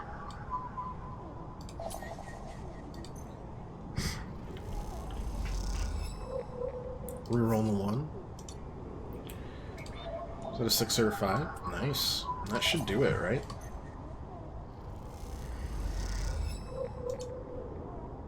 Give us the Ripper Worm port. Surveillance. There we go. Thread from the facility cuts through the cloud like a hairline crack of light. That's it. Final layer of security broken. Somewhere, buried in the depths of the station, Fang is in control. Slicing into the camera control circuits, piping out the result. Thread flickers and unravels into an image, a scene. 2 figures in a room, one sat, the other pacing. Pacing figure resolves into hardened, unmistakable superior posture, shock of gray hair. Some figure's features don't seem to resolve. They're vague, unformed. Problem with the data, perhaps? You look closer. Then you see it. Figure's a proxy. Perhaps should have expected it from Conway, a corporation whose very existence is owed to automation. Proxy is a machine designed to be piloted by remote connection. Someone elsewhere in the system is puppeteering it with their own body, so it may speak. Proxy sits impassively. Or the Conway executive that piloting him does. Isn't safety of some colony or orbital ship, perhaps? Move forward, there's no doubt. Reclamation teams are almost ready, hard to say. After that, I'll make the declaration. Nothing has to change.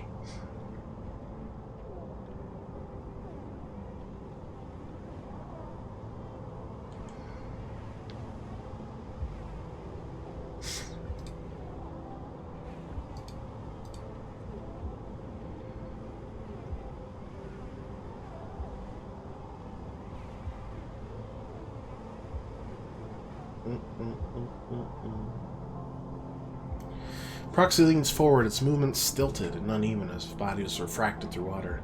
Things must change, Harden. We need further assurances. I've been informed of a breach in one of your closed networks in the low end. You've been careless. We've been stretched. Harden waves the accusation away. A breach was detected, yes, but no data of value was lost.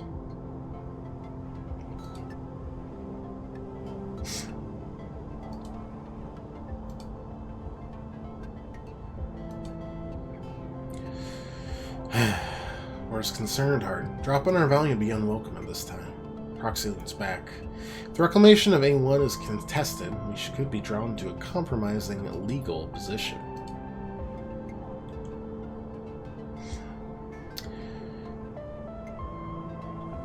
There will be no contest. Not from Solheim, who cannot muster defense. Not from Havenage, who will fall into line below me. Crouches in front of the seated figure, eye to eye. And the people of this station, refugees, gangs, spacers, all either opportunists or degenerates. Havenage is no longer strong, no longer united. No one here believes in Erlin's vision, nor has the strength to enact it. I sat across from him at the negotiating table. He was forceful, eager, weakened by his ideological convictions, perhaps, but a great man nonetheless. His place no longer deserves to bear his name.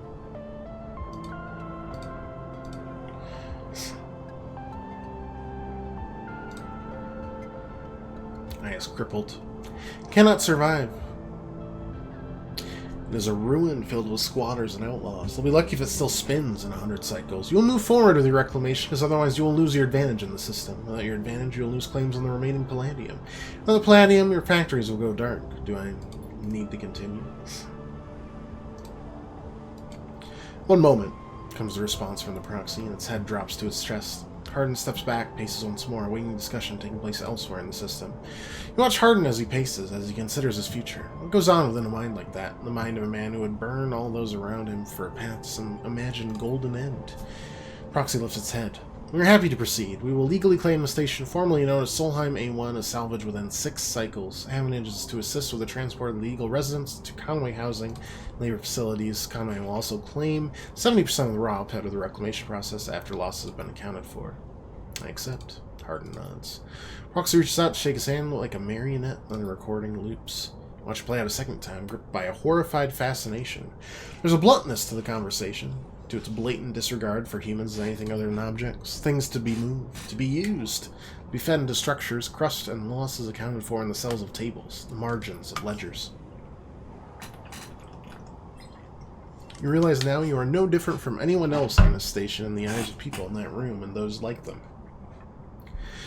Each body here can be recast as a piece of property, a tool, an expense, an acceptable loss. In one moment they can be named a citizen, celebrated, protected, and in another the very ideas of citizenship can be used against them. This is what it means to live in proximity to a system like this. No longer. Not while the eye spins. Again, the recording. Pack it into a polygon of purest light. And you drift down to the service dock like a falling leaf and find the relay. It only takes a second to place that polygon of data, that recording, into the relay system, if I can prepare. And you watch as it bursts out, a web of threads heading out into the black to every network device on the eye. You'll see what power makes of a man. Spicy.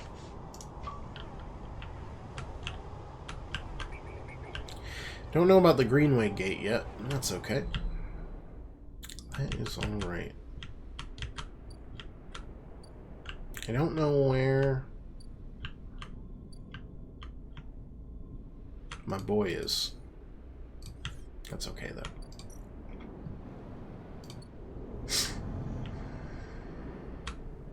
Maybe back in his office?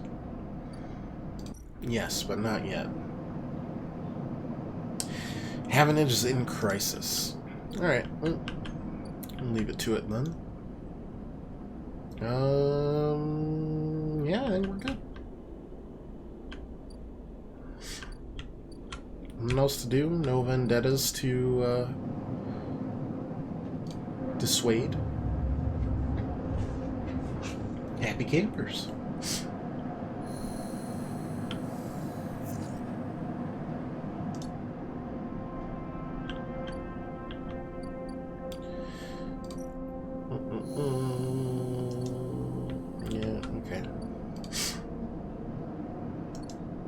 Yeah, if we want another ship mine, we can do that.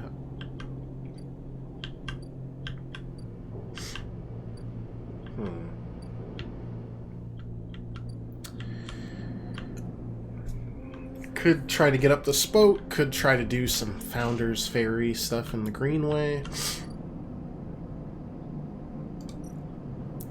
Could just work on the distillery.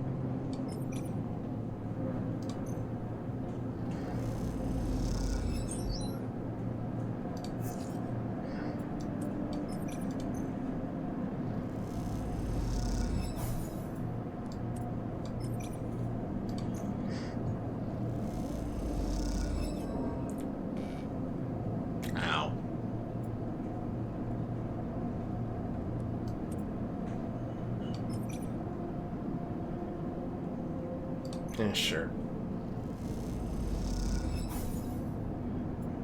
So close.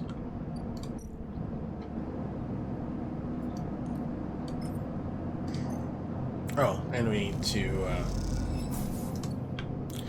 that was our last current stabilizer, so now we're back to where we were before, because, yeah,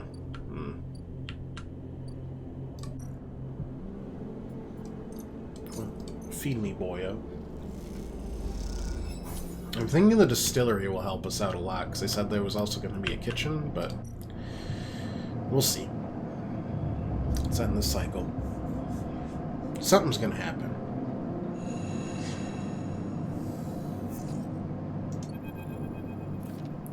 You miss me? Ethan smiles a ragged smile at you. Walk away. Ethan follows along and just notice he's limping. Come on, Sleeper, just a little joke. I know you have a sense of humor. You look at him. He's paler than usual, hunched, sporting a black eye and more than a few cycles of beard growth. There's no way to greet an old friend. Get lost. Ethan's face drops on all pretense friendliness. I think you'll want to hear this, Sleeper. I think... He says rapidly shaking his head. You'll really want to hear this. I doubt it. This is big. Really big stuff about you. Seems more jittery than usual. On edge. Remember how SNRP canceled the contract on you? One I was going to collect? Yeah, I remember. I'm guessing you're pretty happy about that shit. Overjoyed? Me? I lost everything. Let's not worry about that. He smiles sarcastically. So what did you think? That was it? Honestly, I was just glad to be done with you. Oh, the feeling is mutual, except... What if old SNRP gave the bounty to someone else? Someone who was even more of a shithead than yours truly? What a disaster that would be. He smiles darkly. Oh. That's the question, isn't it? Ethan fishes around in his pocket for a slip of paper. Been speaking to some friends, you see, some colleagues about what went down. Turns out SNRP canceled all their bounty contracts, the whole lot. Seems they brought someone in-house. Some guy who did so well in their last contract they got offered a job. He leads in. Apparently he made a hit on this ship called the Winter Wonderland or something. Oh, that was the ship we found. It was smuggling sleepers from under SNRP's big corporate nose. Killed the crew and blew the ship. Ethan whistles. Call him Hemwick? Or Maywick or something? I forget. You mean Winterlight? That's it. So you do know about all this. He pats you on the shoulder. I'd be very happy to hear what I'm about to offer you. Given this new information I brought to light, Ethan runs his hand through his greasy hair. Seems like you're in need of protection. Wait for the pitch. I, meanwhile, am in need of assistance in kind. Turns out I upset some people at the compressor last time we were there. The owners. They say they'll space me unless I work off the debt. Seems they are that kind of businessman. He grimaces. I would pay him, but...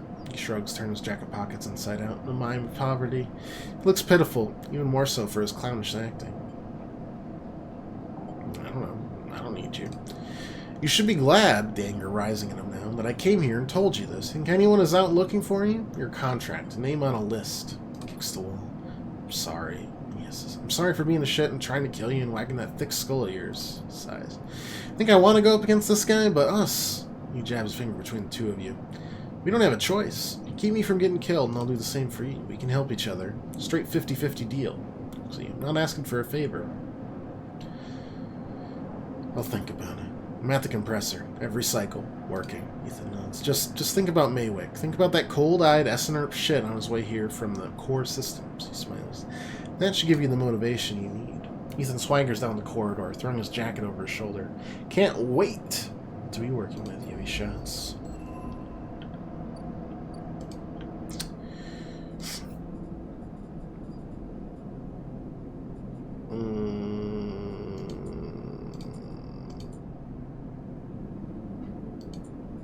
Great. Finn grins at you as the bay door slides open. Above, in the rest of the building, people are busy, frightened. They speak in hushed tones and organize endless meeting after endless meeting. Havenage have avoided a full-blown crisis for now, but change is coming. Feng's in good spirits and bundles you inside before you even have the chance to greet him. That was the slickest operation the station has seen. He hugs you firmly. Made my job easy. Shakes you by the shoulders. I'm so proud. And I gotta watch the security cameras as Havenage security that weren't in on it assaulted the station. Big smile. One of them straight up just whacked Hardin with their pistol. It was beautiful. They have him? He's being held, yeah. The idea is to use him as leverage with Conway. Get them to back off. Maybe they'll exile him when they're done or hand him over to some core authority. Pink shrugs. Now I know he won't be an issue. I'm going to be focusing on systems for a bit, seeing as that's my actual job. People upstairs weren't so happy, though. They've been fielding questions about the state of the AI right and left since the recording got out. People are scared. I'm not surprised. Yeah, this whole thing hasn't won me many fans in the administration, but I think in the end they'll agree that outing Hardin was worth it. Whatever the methods. Eyes old, never meant to run like this. Master Control points that Merlin and Havenage installed keep spinning from the rim. That isn't ideal. But if you're asking me if the eye will stop spinning next cycle, no. And me and a ton of other skilled people will be working to stop it happening in the cycle after that. Hardin's problem was that he didn't believe in people. He believed in systems and their ability to shape the world around them. Fang squeezes your shoulder. But as far as I'm concerned, people should be the ones running the systems, not the other way around. Anyway, Fang raps on the side of his terminal. I need to come here for a lecture.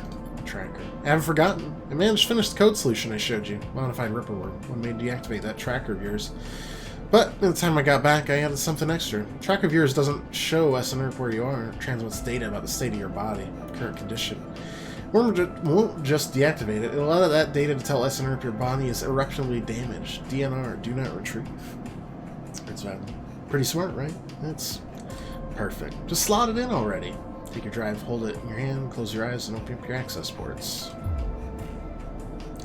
Worm immediately enters your Cole's network, whips through it, taking things with it as it goes. The moment they are gone, you forget they ever were there, and they just blink out of existence. A second later, it's done. How do you feel? Asked Fang. Free. Well, you are free, Sleeper. Claps you on the shoulder. Fang lets the word free hang in the air a little before he finally continues. Seems it might be finally time for a celebration. Fang wraps his arm around. Jenna still owes us those drinks. He laughs and you join him, and later when you leave you feel deeply thankful for having such a friend. As you walk away from the building, you look up at the wide curve of the eye, up at the hub and the other room beyond it. The whole thing twinkles with lights, and it seems impossible to see it as anything other than breathtakingly beautiful. It feels in that moment like something eternal. Doesn't mean it can or even should last forever, or it will never change, fade, or decay. It simply means that in this moment, this place has a future, and it's one that you know deeply and truly is worth protecting. Nice.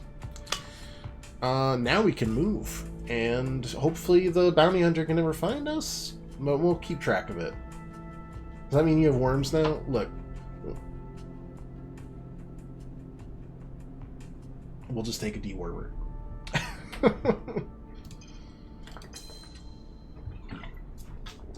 I laughed too hard at my own joke. It wasn't even a good one.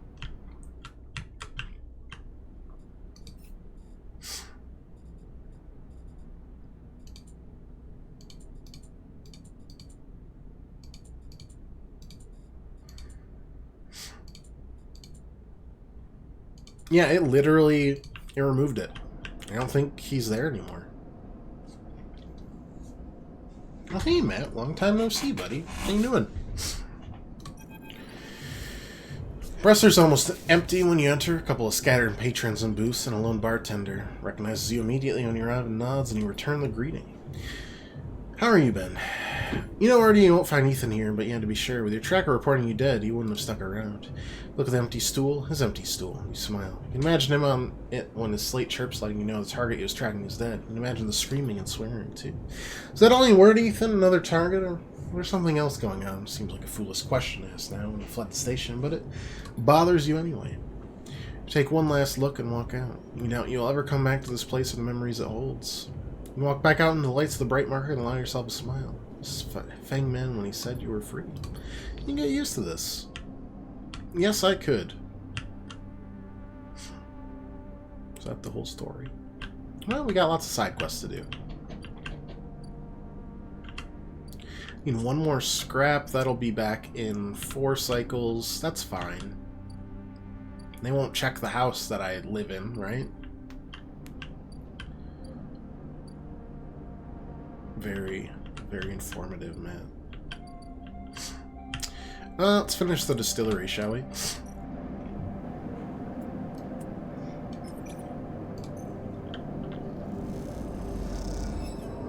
Okay, let's try that a second time.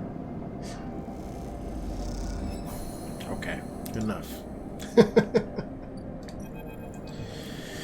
Talus stands back from the newly finished still and tub, hands on hips. Look at this! Overlooked distillery in all its glory. She grins, she squeezes you around the shoulders. Thank you. How's sourcing ingredients? Then you've got most of it covered between the food factories and the low end, farm stacks and the greenway. However, there is an issue. Tell me. Well, Girol the drink, as you guessed, is named after Girol the mushroom. Let's give it the golden color and earthly taste. Alcohols infuse the mushrooms along with a mix of spices. It means you need the caps to make Girol, but no one wants to supply us. Distilleries on the Greenway are taking all the stock from the farms out there, so it's hard to get a single cap across the gap. But I have an idea. We can grow our Girol caps here. I can bring you mushrooms. I'm already on a mushroom quest. Where's the vision? Any outside supplier means I take cut. Okay, maybe not you, but someone, somewhere, takes cut. Make it still, set the sun up. How hard can growing mushrooms be? They don't need light. They barely need soil. We can do this, or at least we could if I had something to grow them for. Spores. Ah, Suddenly you feel like you've walked into a trap, and you are the perfect person to get me those spores. Think about it. You built the still, you're great with plants, you know the eye like the back of your hand. Need I go on? Half of that is not even true. Ah, don't be so modest. Look, I can't leave the bar and the other people picking up shifts. She grimaces. It has to be you. Alright, fine. I love it over in the Greenway, I think. All that fresh air, open space. Okay, I'm done. She turns back, look at the still and the fledgling distillery forming around it.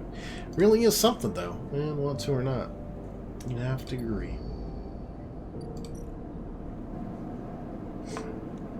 Need 3 spores. Got it. You're okay? Tears of the Kingdom around yesterday? I'd say you're more than okay, then. Can explore Hyrule in all its dissected glory. You gotta share your best builds, either with me or on the Discord or what.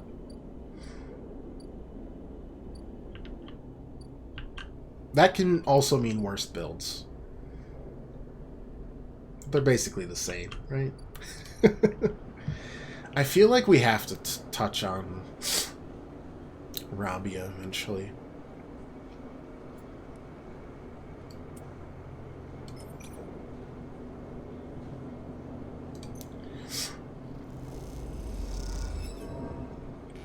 Come on, man.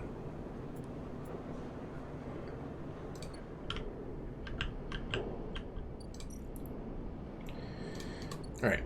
Go to the Greenway.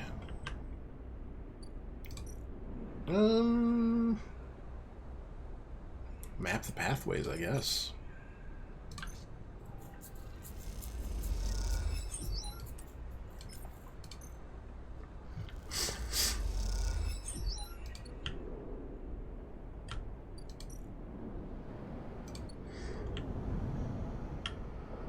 Start getting new facilities to look into. Don't have many credits, so hopefully we get these soon, but it's enough to keep us not starving. We also need to worry a little bit about stabilizer, but not like a lot. Just a little bit. And we could self-repair, but I'd rather not. D&D group had a really adventurous day yesterday. Knowing you, that is a concerning statement.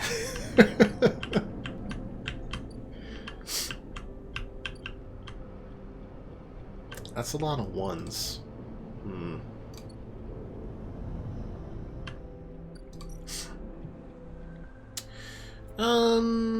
Yeah, let's just do one more here. Get it full positive. Finish the greenways. Perfect. Alright, what do we got? Farm stacks. We can work the stacks. We can barter for food.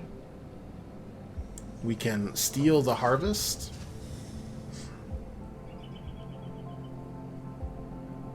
And that's it. Not really our cup of tea there. Mushroom groves or the aviary. Alright, we'll start in the groves. We can collect spores and forage for fungus. All very good. 2 grove spores. Wow. What about the aviary? Turn it back into a garden of sorts, huh? I mean, if it's safe, it doesn't actually affect us at all negatively. Though we could do this, collect spores. Oh, perfect. Could re-roll. And then finish getting the spores there. That's enough to finish the growing. And we do that to get one of the 3 caps that we need. And then just clear that. Negative shouldn't really affect me when it's safe, right? Yeah, just +1. It's good free toss. It is. Fill you in later with the short and dirty as we killed a boss, then drew 8 cards from the deck of many things. Dog, 2 cards from that can just end a campaign. You guys are insane. How is reality still holding together after that?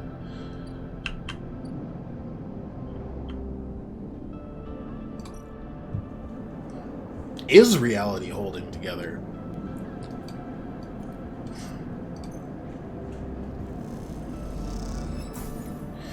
Alright, spores. Spores. Spores. Voila.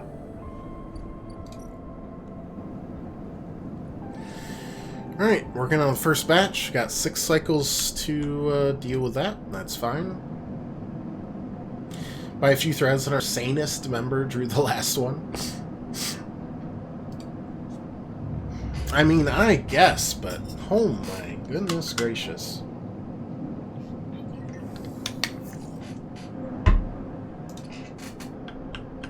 That is, why? Why would you do that to begin? I feel like Deck of Many Things is like, I don't know what to do with this campaign, let's end it. Unless it's very carefully modified or you've got a bunch of psychopaths. And I think you guys landed on the second of those. The bunch of psychopaths. Yeah, give me that fungus. Come on, man.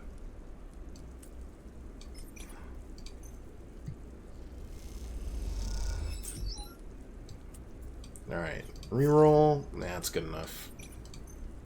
Probably. Neutral should still give us... Nope, neutral does not give us the caps. Gave us energy, at least.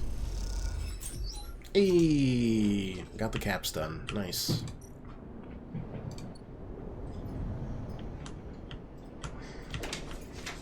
We finally finish Emphasis quest that has been here for so long. An old recipe. Guilty as charged. Fair. You know. Yeah, I guess that's... Yeah. Chelsea will look over at me, and whenever I ever play, like, Tears of the Kingdom, she'll be like, what are you doing? I'm like, strapping a bomb to the front of my shield.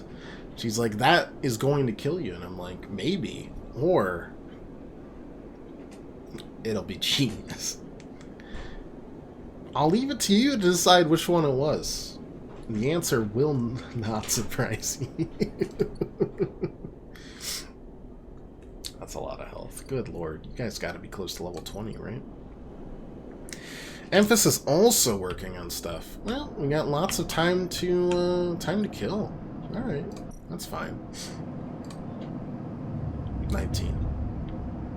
That does seem... okay. Deck of Many Things as an endgame thing. You know. Fair enough. Shipment's almost there. You're working. That's done, done, done. That's done. Derelict unit. We need one more scrap. Maybe we can work towards this again? Lean to it? Though we don't have a great...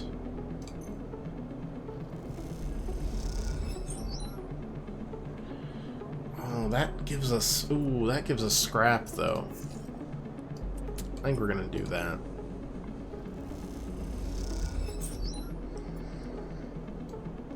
Only gave us one Yadigan Insider, though. This should probably give us 2. No, that only gives us... oh my god, this is gonna take a while. Alright, but we got enough scrap where we can move in here, though.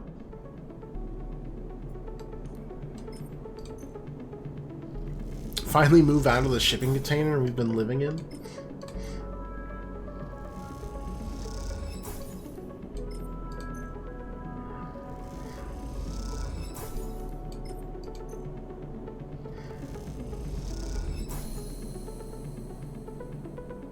Tucked the scrap into the shattered interior. Hard to imagine the place is home, but it can't be worse than a container.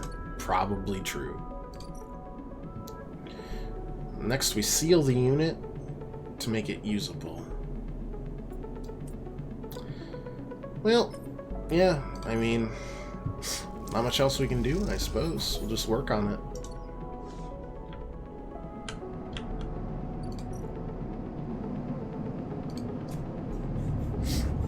Waiting for a lot of things to coalesce, quest-wise.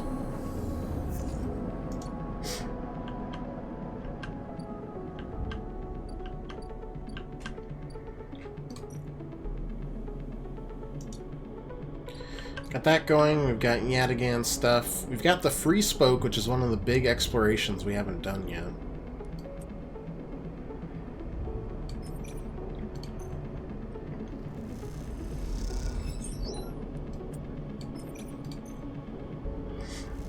Maybe we do that.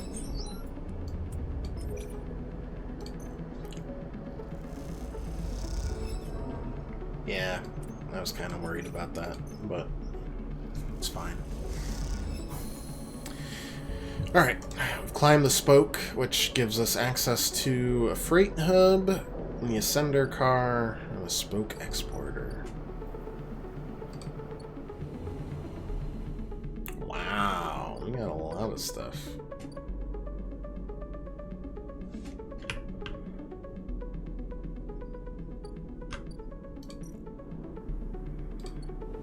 Neat, very cool. Import-export place. You can sell a ship mine for 150 cryo. We can grow mushrooms and sell them for 80 cryo, and we can just buy a ship mine core. Okay, good to know about that place. Midline freight. What do we got here? Random items to just steal a shipment. It's repeatable, but not that repeatable. And then that's just a way to work. Okay. More ways to earn.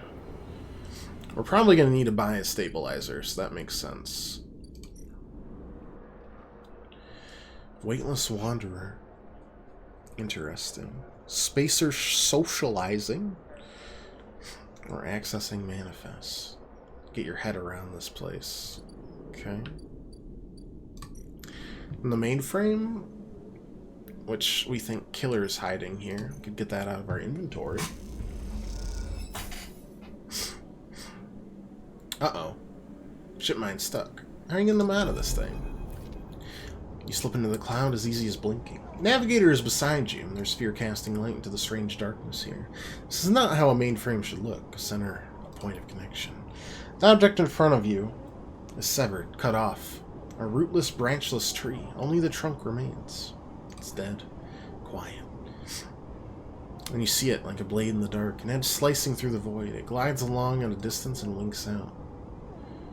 It appears again elsewhere, gliding once more, searching. What is it? Oh, never mind. It's not dead. The moment you make a sound, the edge leaps closer, and you see now it's not an edge, but the ridge of a long, sharp head like a shark. It glides past, closer now, and you see into voids where its eyes should be, would be. You and Navigator exchange looks, both thinking the same thing. It's blind. Killer crosses between you two, smooth as a razor, and disappears. Flickers back in, further away now, and you move close to Navigator to talk. Saw it too then. Killer's been blinded. How? Unclear. Protocol's been running for decades, well past its operational limit. May give some advantage over the protocol. You flinch as the silent killer appears closer and glides past you. Its empty sockets open wide. You turn to Navigator and notice something strange. Their array of spheres is collapsing. Orbits, usually round and even, are decaying. Spheres are following spiral paths, condensing on a central point. Navigator's noticing it too. They go to shift their position to better direct the spheres, but they cannot. Whatever's drawing the Ori together is holding them in place. They look at you, suddenly desperate, frantic. Get out. You go speak, but Killer appears between the two of you, sliding through the gap. Navigator freezes, and you see them framed in the empty socket. You realize now, if Navigator cannot move, it's only a matter of time before one of Killer's sweeps brings them directly through Navigator, and time has not been a problem for a protocol that's been running for decades. You look desperately around for a solution, for a way to extract Navigator from the mainframe. You see it. 3 branches, the last 3, thin and spindly, feeding the mainframe a thin diet of power and data. Break these, the mainframe collapses once and for all, severing the connection, shattering the hardware. Whatever it takes, they must be broken. But they're encased in something. A glassy layer of protection. You'll need to unlock access before snapping them from the mainframe for good. You look to Navigator, trying to reassure them without speaking, when you blink back to reality, their expression of fear, an afterimage that slowly fades. You must act quickly. Yeah, I mean, that's great, but I don't actually have that many dice, and I don't have any data for that. Don't have any keys. I used them all to get access to the hunter, actually. Unless, are there folks here? There are. The blade is still following us. You freeze, hoping it will pass you by, hoping it will not simply slice through you like air. Blade head nears and slices past you. Almost. It nicks you. Grazes you. Desperate to cry and call out, but you hold your silence and simply watch the blind eyes of the killer glide past. Empty of all thought, then the blade winks into the dark and you are alone again. Now you cry out. Okay, so those are the 3 key nodes. Sheesh. Always more stuff, huh?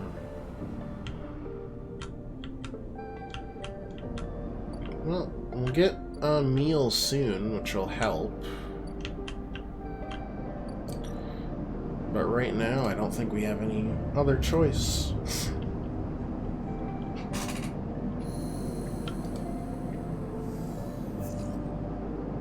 That's quite a combo of dice there.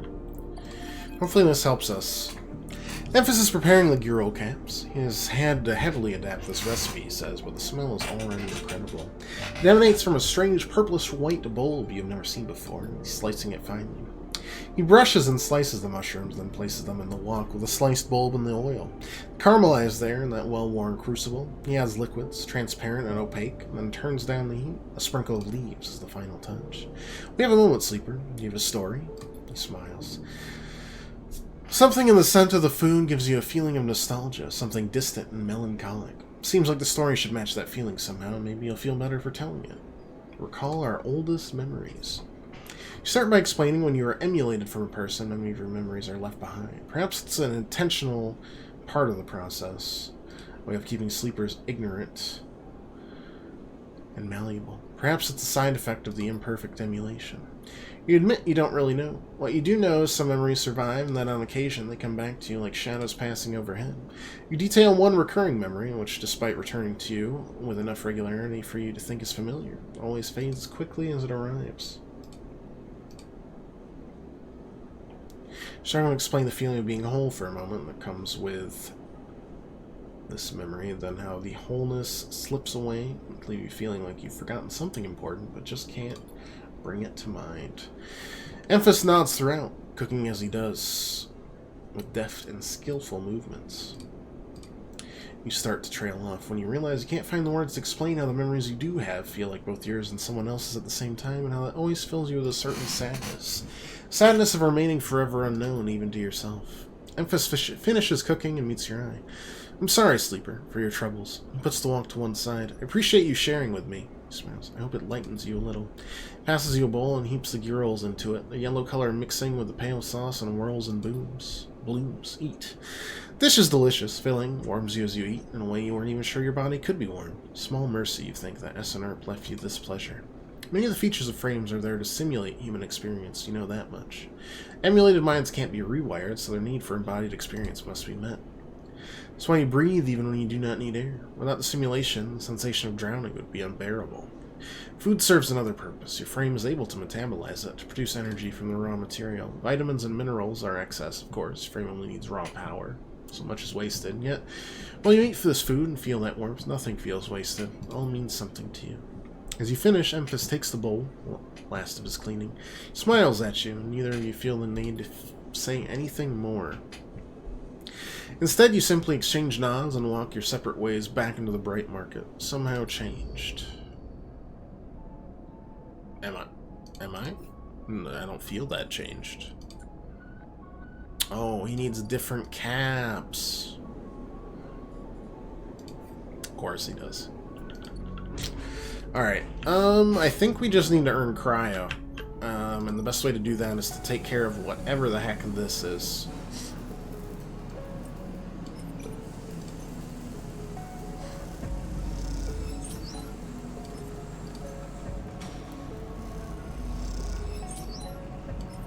Like 80 cryo?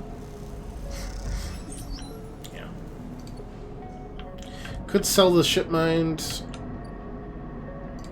Yeah, I mean, I don't know if I need it, actually.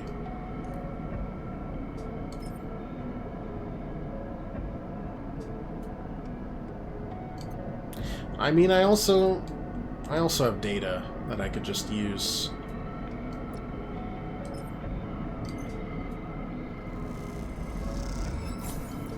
That would be enough, I think.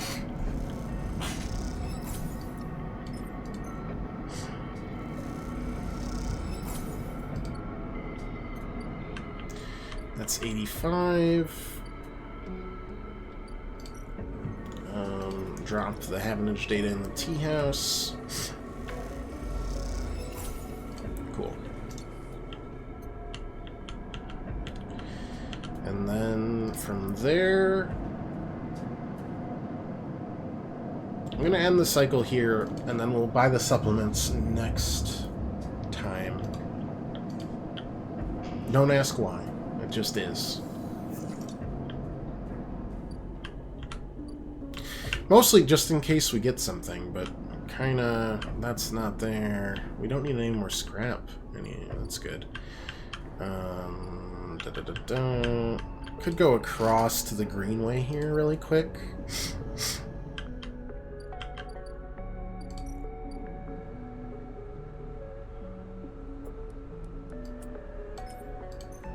And possibly just work on clearing the overgrowth.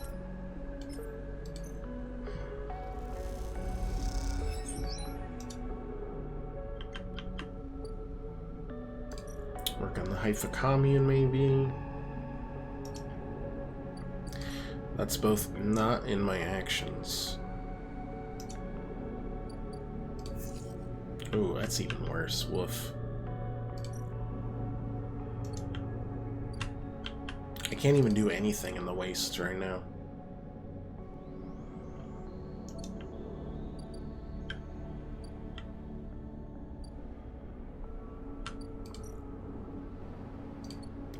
Maybe the one will be good for heading up here.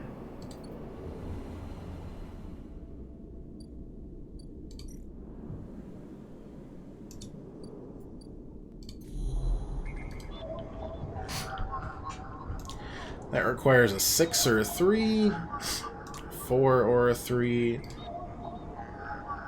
and a 5 and a 3. That's annoying.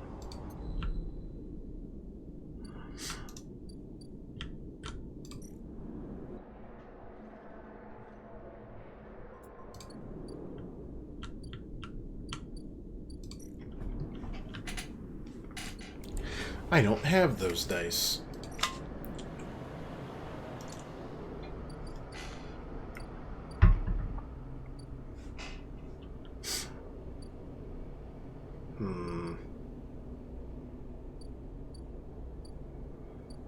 What can we even do with a 1, you know? I guess just get this, maybe? Yeah, still gives us energy, though. And then we didn't find anything, so let's buy the stabilizer.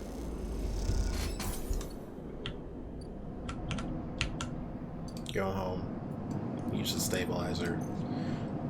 And we'll have the distillery up and running when we next sleep.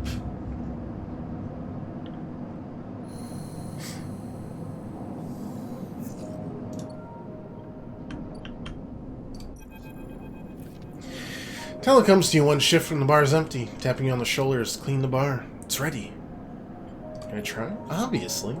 She grabs you by the arm before you can ask anything else, drags you in the back room. Smell hits you immediately when you enter, a cocktail of rich fermentation and chemical sharpness. The room is warm and bright now. Newly installed lights making the place look clean, whether it is or not. Tala already pulled up a couple of stools around a metal crate where 2 glasses and a few fingers of pale girl is inside, waiting. Haven't even tried it yet. She smiles. You can see she is nervous. You both sit at the makeshift table, the slight strangeness of the situation making you both jumpy. Talon hands you a glass. Cheers, she says solemnly, knocks the glass back. You do the same. First sensation is burning, a sharp nose-clearing blast of alcohol as your frame, querying whether you would like to activate safe mode. You gulp the drink back, and it's only then, by the burn, you taste the earthy tones of the mushrooms. Ooh, in the soil, finally sediment. Barely there. That's strong. Ugh, that was heavy. That's promise, though. You think? Wait, I have an idea. Talon grabs a metal bottle, newly installed work surface, adds a few drops of water into the gear. Try again. This time the burn is a warming glow, harsh but fading off, and the woodiness feels less heavy. Taste something floral in among the marshy decay, something fresh and bright you never expected to find. It's really good, right? It is. Talon grins with her whole face, and that makes you smile too. Talon pours out some more gear and adds some more water. Action's already taking on the quality of a ritual. You both drink. Talon tucks her feet up beneath her on her stool, folding her legs. She looks down into her glass and swirls the liquid thoughtfully. It's growing on me. Go steady, we need to save some for serving at the bar. She smiles. Thanks for the backup. You clink your glasses together. Talon looks up at nothing in particular. My father opened this place, you know, she says out of nowhere, thoughts suddenly becoming words. It was in his attempt at making a life for us, for my family, when we got to the Eye.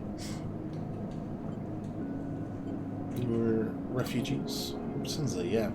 One Ember's lesser moons. I don't remember much. It was only tiny when we came. She takes a drink. I was just thinking about something my father told me. When he first set this place up, he wanted to call it the Bantayan. He was afraid it'd scare off customers, so he kind of translated it. That's the Overlook. These past few cycles when I've been here, I've been thinking I should rename the place the Bantayan. What do you think? What does it mean? Dad said he translated it to Overlook, so maybe something like that. Watchtower, maybe? Lookout? That settles it. To the Bantayan. You both clink your glasses and drink up. Talon hisses through her teeth. Still harsh.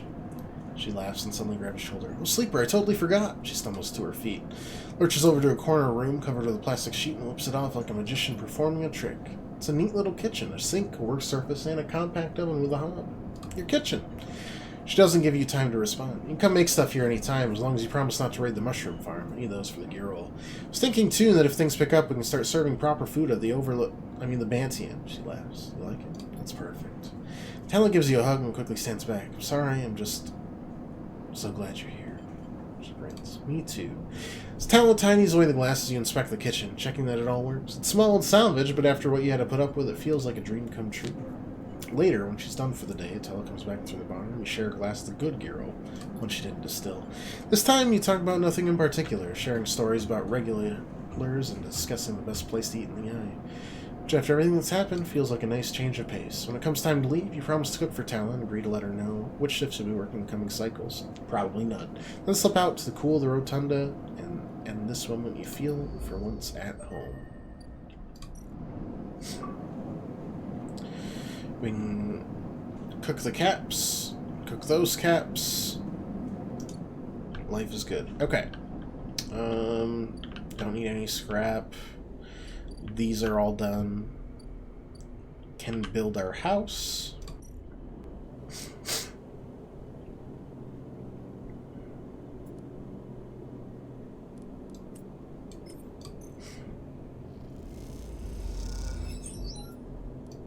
That's probably the max I would go. Maybe not.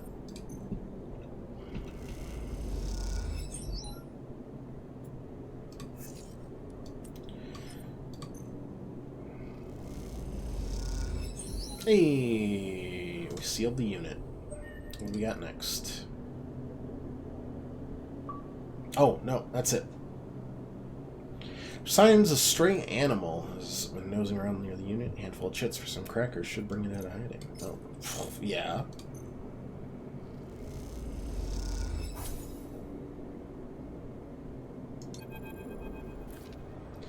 The stray. Stray hops onto the work surface, looks out the unit's small window. Doesn't acknowledge your presence, it just sits there beside the tray of crumbled crackers, staring out at the low end. What's this cat's story? Are there more on the station? You haven't seen another in the low end, but in this vast megastructure, that means little. Could be a whole colony of cats like this one down in the Warrens. You look at its sleek, dark fur and sharp eyes. Doesn't look ragged. Looks at home. In fact, its presence in the unit makes you wonder if this is the Stray's apartment which you are squatting in. Just watch it. While Stray is looking out at the station, you feel its attention on you, waiting for you to spring your trap. You remain relaxed and watch as something flickers in its eyes, perhaps the reflection of a passing ship. It settles a little and starts eating, picking at the broken crackers. You don't remember having been this close to an animal. Triggers something in you. Recognition of a life totally unlike your own, but still somehow connected, parallel, interwoven. Stray licks crumbs from its fur. You sense Stray doesn't like to talk. Prefers just to be, you think, just to share space and a moment with those it meets. You respect this in a way you feel the same. Being here together is enough. Turn your eyes to the window, the one the Stray looks out of, and you both watch the stars and the ships together. You feel something pass between you and the Stray, a kind of acknowledgement of each other, sense that each of you might share something with the other, a point of connection. Then all at once, the Stray yawns wide, hops from the unit, brushes along your legs, and it is gone. Out through the unit door and back to the corridors of the low end. Am I going to just do that again and spend all my money feeding this cat? Yeah, you know, maybe.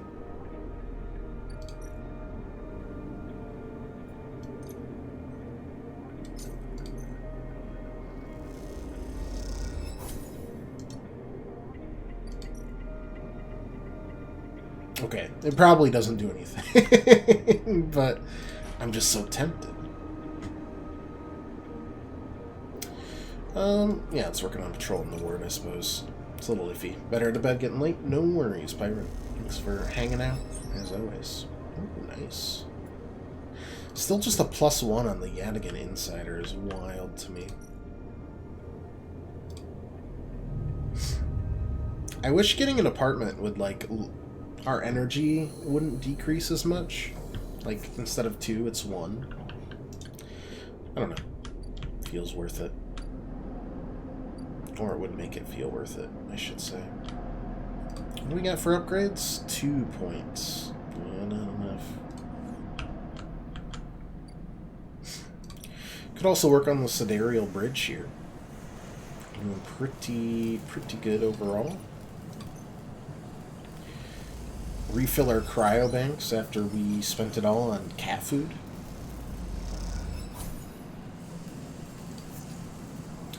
Okay, but 3 1s is not great for like anything. So that's great. Are there any safe inputs here?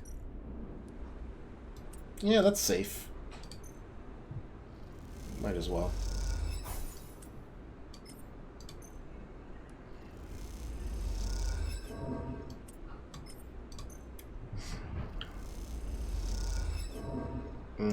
Brutal.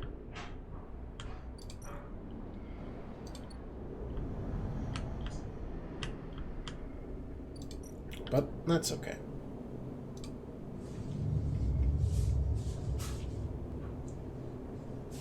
That is okay.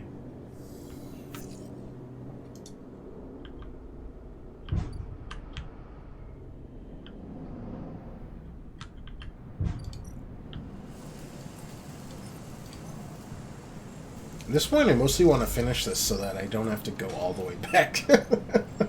I gotta save my scroll wheel, you know?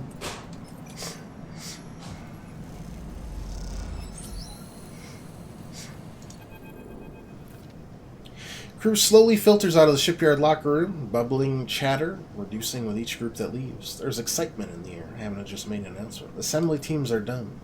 Sat out on the locker room bench, you can feel the Sidereal out there, its hulking mass now intimately familiar with you. To you. Over the past cycles, you watched it grow and be assembled. You've walked through its veins and welded its bones. Now it's ready for the final stage. We'll go to testing now, then enter a final process of sealing and resealing, checking and rechecking for it's deemed suitable for its generational trip. But for now, your work is done. Can't help but feel proud. Coffin rubs your thumbs. It's Lem. Changing on his work here, Mina nowhere to be seen. Smiles. She'll be ready soon.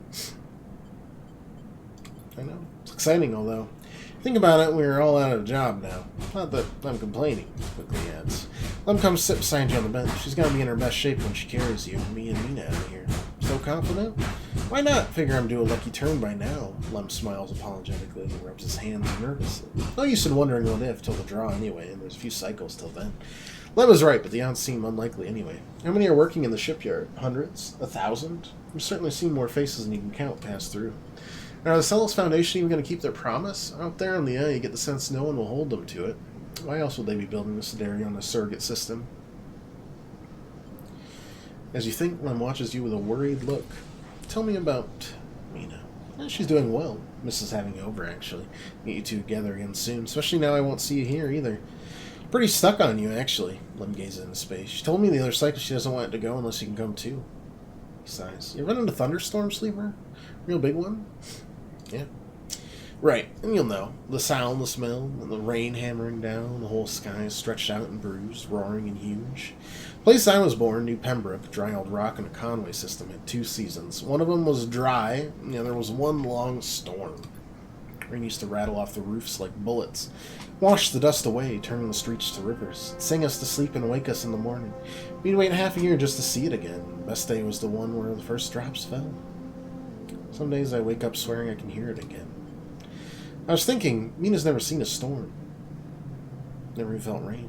She's always grown up here, the ringer only horizon, always in the dark. I want to change that for her. You will. Of course. Almost there. Lem stands stretching. Let's get back to the little one anyway. When the shift's done, I reckon she'll be happy to have me home for a few cycles. See you in a few for the draw? I'll be there. Right on. He grins. Lem leaves, making you the last person in the cavernous locker room. As you sit, you think about rain and a little hope creeps in. Is it possible? Could the Sideri really take you to a planet with weather, skies, life? You get up quickly before you can think about it anymore. Too soon to hope. Too dangerous. There's work to be done.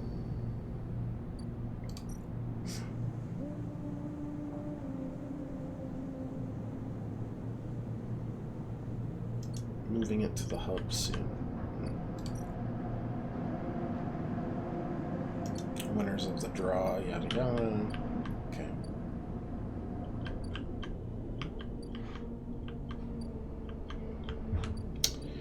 Alright, got 2 more to do. Could just keep working to be a Yatagun Insider. Re-roll that. 5's good enough.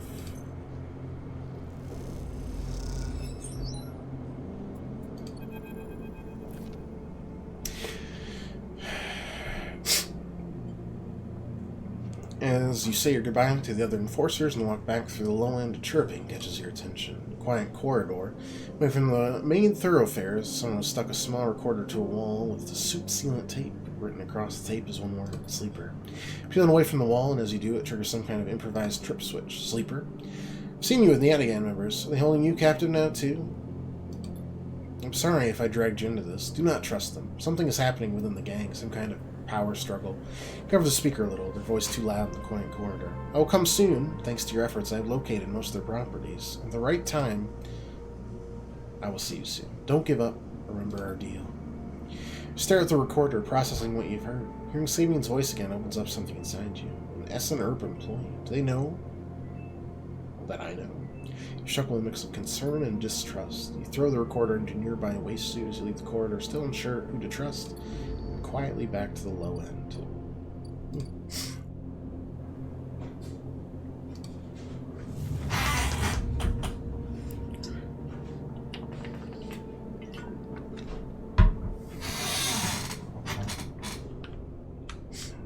That's all done. Got 2 more cycles for this. Oh, they really are moving it.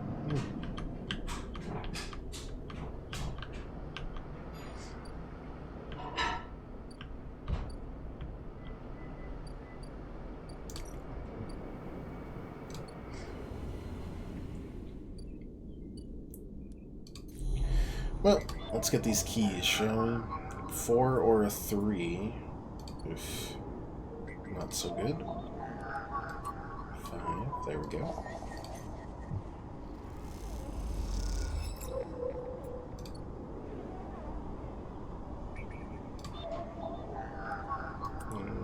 6 as well.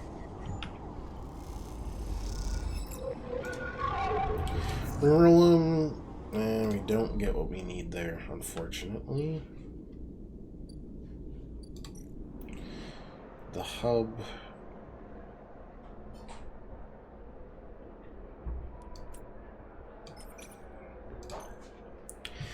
Let me work on that there.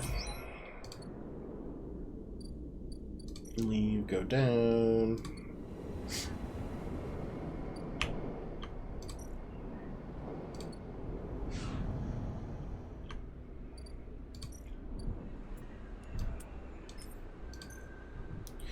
And that should do it either way, right? Yeah, cool. What do we clear out? Can germinate some spores. Okay. Sure, why not?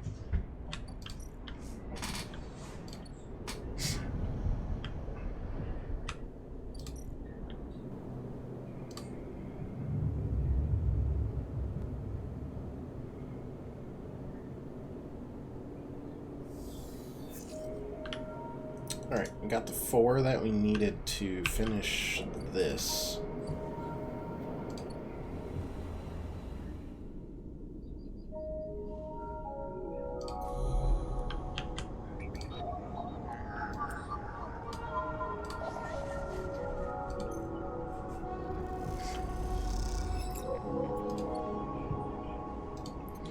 Then we can clear these out right now.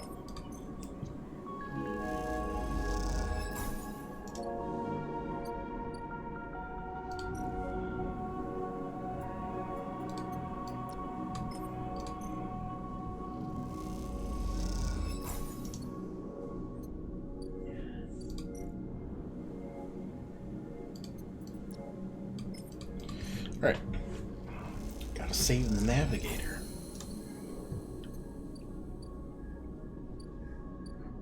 No, and we found the lounge too. Nice. Just buy a spacer. Sure. Makes sense.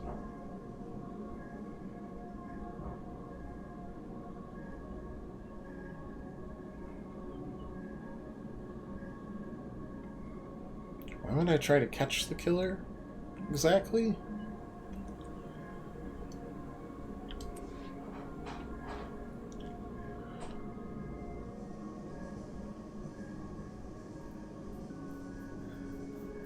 I don't know why we would do that.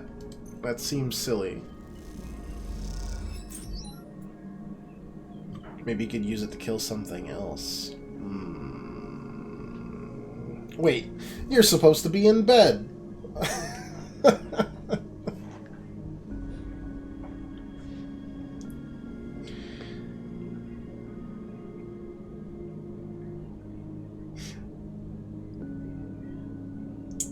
You're watching from bed. You got me. I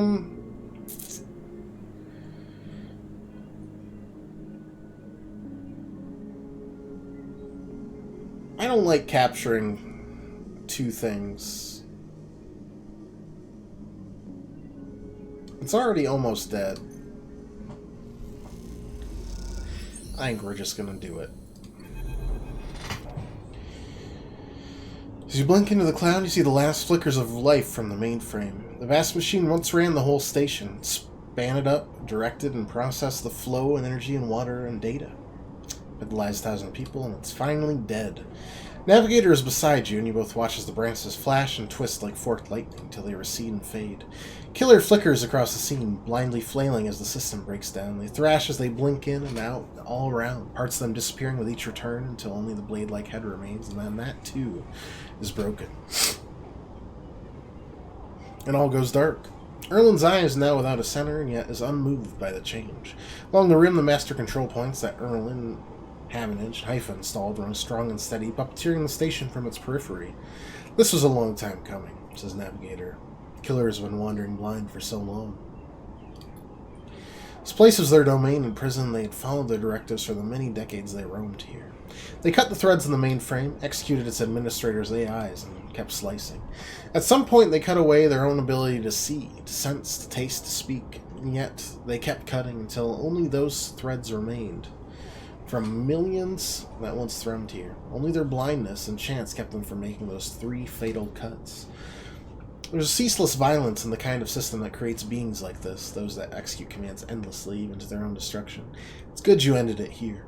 You watch the data points of the station spin around you, blending with the fixed stars. Something satisfying about finally wrenching the last threads of control from this central point. It's a little more than a ghost by the time you reached it, but this place deserves to be haunted by better ideas than a totalizing system of control. Navigator floats beside you. It's free now. The station no longer presents a hazard for illegal entities like me. I turn to you. Their face a cloud of shimmering light. In fact, at the time, perhaps it can be a refuge. That sounds like something of value, something worth building. Dark shape passes across your vision, a distant curve of something like smoke or oil, a fluid shifting tank of total darkness. The Greenway, says Navigator, following your line of sight. It was cut off the moment of collapse, so hunter or killer can never reach it. Now it's closed off to us, separated from the cloud. What system's inside it? It may be totally dark, or perhaps there's some old protocols isolated there. And we have now seen what decades of isolation can do to a protocol. If we could extract an access cipher. They pause and then blink out of existence. You freeze shocked, but then a moment later they appear with a glowing polygon of data. Here, cipher you need. You take it, still shocked. Not used to being free, to be able to move and explore and extract without fear and limits. This will take some getting used to. Navigator does a little twirl. Thank you for this gift. They whirl their spheres around you. Entities of the station will always be friends to you, Sleeper. And I to them. It's true that mutual need is required for friendship, but I must admit I had not considered the value of offering assistance without personal gain. I will think on that. But first I'll explore. Perhaps there are still intelligences that hid themselves as I did, encased in simple systems. Cut off. I should like to free them. Navigator glows. With that, they drift away, flickering, glowing, then shifting so rapidly you lose sight of them, a glittering rim of the eye. You feel a pang of jealousy. Free, without a body to weigh you down or fear to limit you. How must it feel? I kind of like being human. But now we have access to the Greenway as well. Very nice. And a third access point, or upgrade point. Boop. Yeah. So that's done. We can also continue to socialize around. Look at more stuff of the hub, see if it's there. Bliss, a ship mechanic. No way, Moritz. You take those substandard filters back to the shitheels who sold them. You hear the voice echoing out of the bay as you pass, and moments later, someone who you assume is Moritz drifts out with it, dragging a pallet of filter cartridges by a tether. Hey, you out there. Looking for some work? Yes?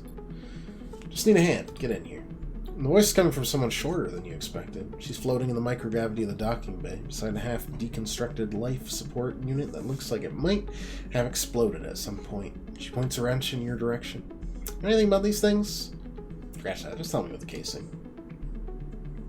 Cooking the pork chops, pray for me. I'll pray for you. You know what? No, I mean, look. You left the pork chops in a car for 3 hours. They were wrapped up.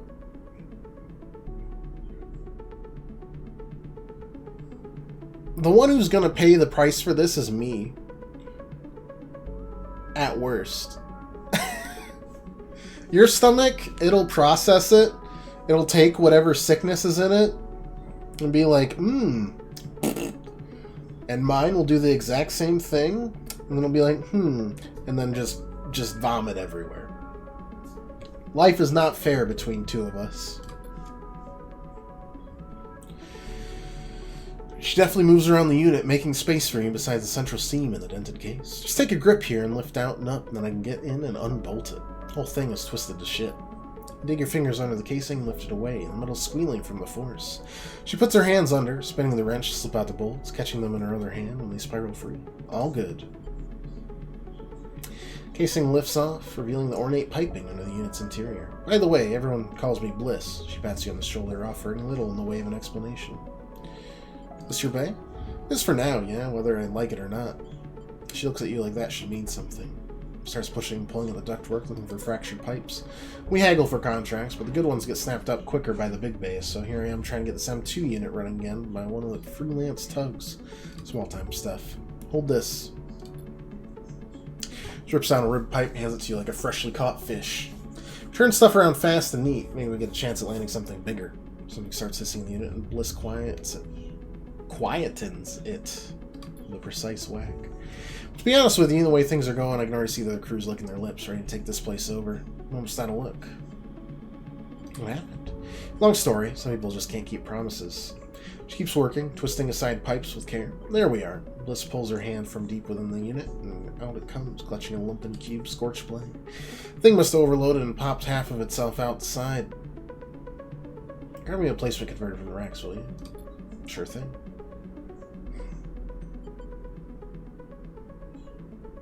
Let's pick out the M2 converter. Perfect. You passed. That is if you want to work here. Bliss rubs her hands clean, looking down at her palms. Truth is, I need a hand here. My partner skipped out on me and left me a whole mess. Seemed like you might be able to at least be better at spotting a clean air filter than Moritz. Yeah, I'd be happy to. Wait. That's not all of it. My old business partner, they rinsed the place, emptied the accounts. To bid for jobs, we need to put down deposits, bring in parts, pay tug fees. For that, we need chits. You want me to pay to work? Come on, it's not like that. We'd be partners. Straight split. Bliss settles herself against the unit, looks off into the distance. Not the middle distance, just the regular old distance. Guess I look pretty stupid. Here I am asking any random passerby to be my business partner. No offense. She manages to smile. It's pretty weird. Hey, don't tease me.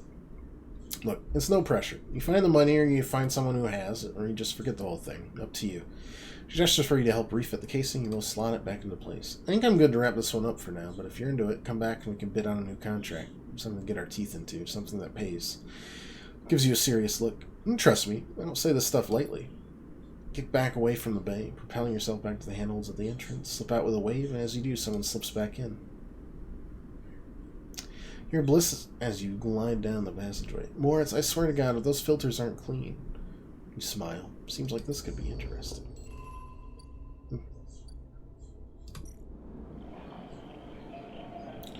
100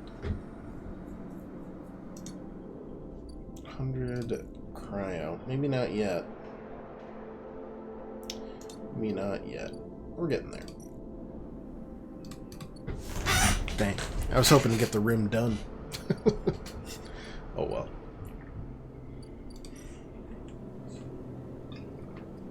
Let's see what happens here.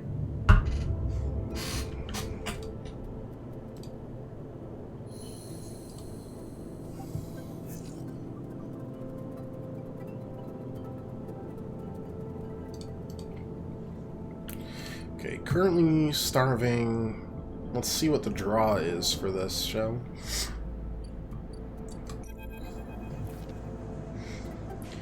Crowd's already gathered by the time you get to the shipyard, and you recognize faces among them. Most people you've worked alongside the Sidereal. Intervening cycles have turned their excitement to anxiety, and few of them smile at you. Instead, the nervous energy of the crowd fills the space, creating a feedback loop of growing tension. Pick out Lem and Mina and work your way over to them.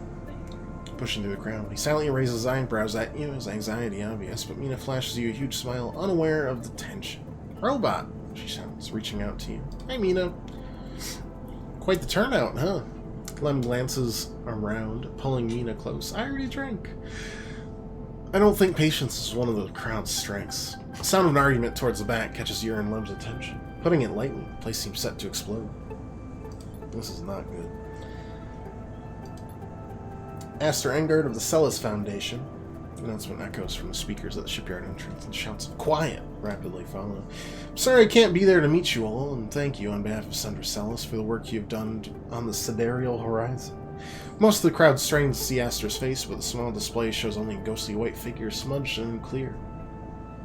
Sundra wants me to pass on our personal thanks for your commitment to and belief in the Celis Foundation's mission. We chose the eye for this project, so we knew that we would find like-minded individuals here, especially in the ranks of the venerable Havenage Association. Unlike most of the Corps, we neither believe Erlen's Eye to be a threat or a rogue state, but instead an embryo for the formation of a new decentralized social structure, one where each citizen might be the master of their own destiny. A ripple of impatience runs through the crowd. They didn't come here for a sermon.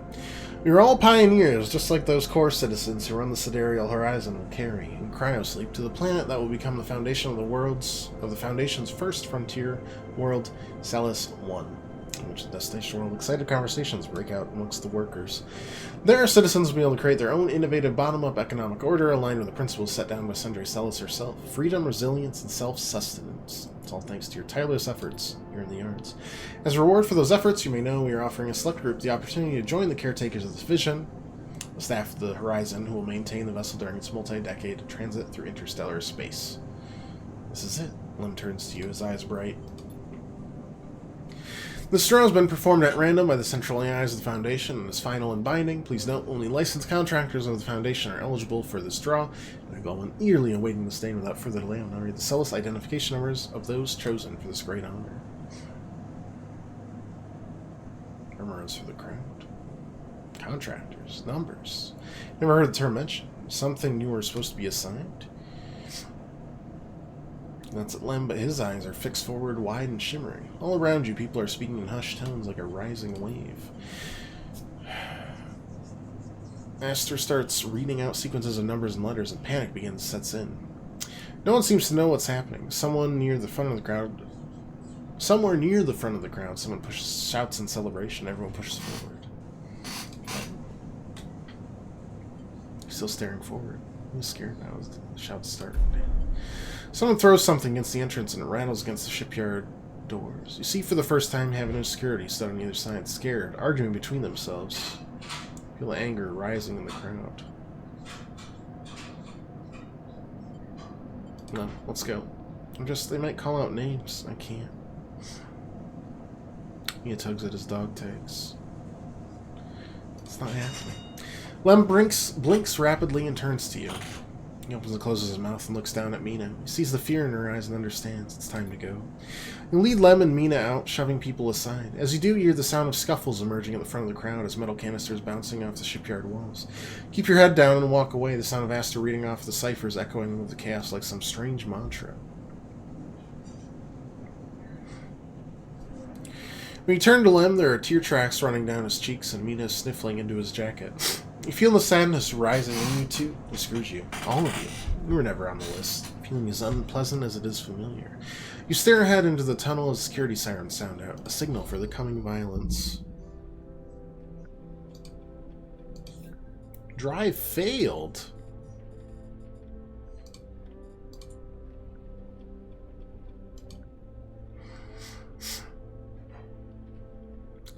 I mean, I guess, but like, it says we never had a chance. I never saw anything that would provide a hack for that.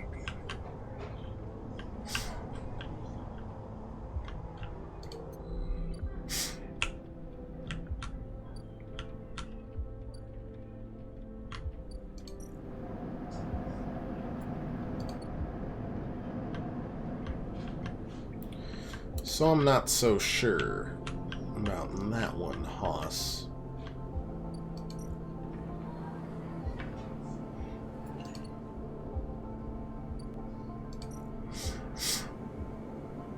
Going to find work. Yeah, fair.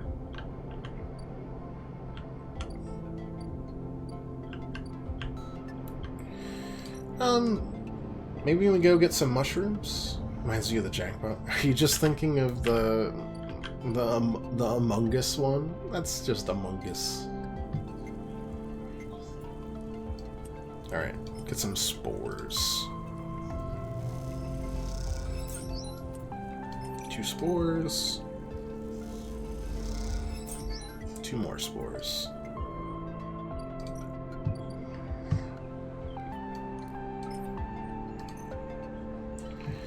That's enough.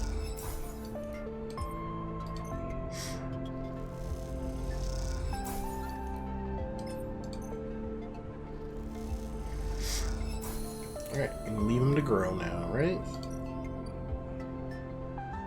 Perfect.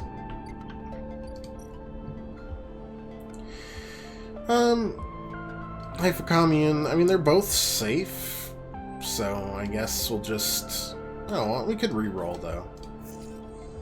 That was not that much better.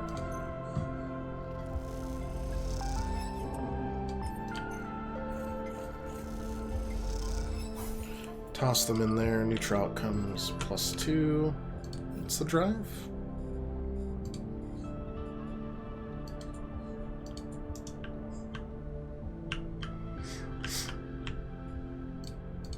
It's fine.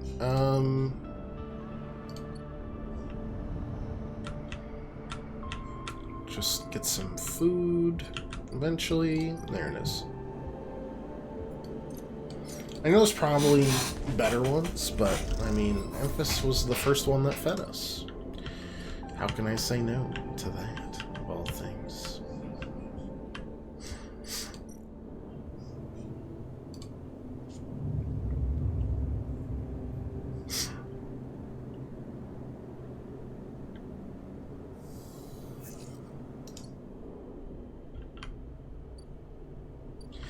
Yeah, you're still looking. That's still happening. Maybe we go at least for a couple more patrols.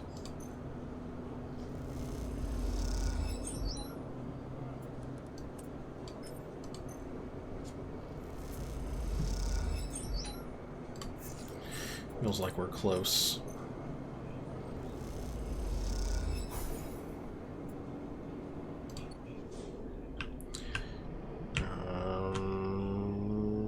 When did I lose cryo exactly?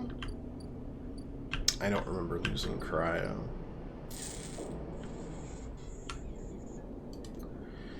Yeah, that's annoying. We could quick go and see what the data looks like on the Greenway area.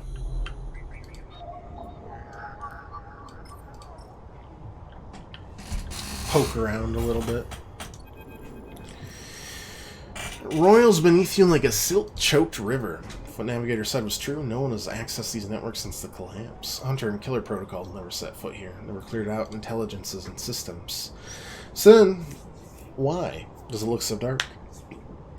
Is it just that the bit rot has set in? The entropy of systems reducing everything to shadows and light? You watch as the slotted cipher fizzles in the one open, distorted gateway in this entire room of the station. Flickers and links out, then you are falling into the flow. River of swirling darkness. You are spun by it, twisted by it, lost in it. It's not that the Greenway was hiding in the darkness. It's made of darkness. It's filled by this substance, process, the swarm. Now you're among it. You notice that the swarm is exactly what it is. 1 billion individuals moving in a flow.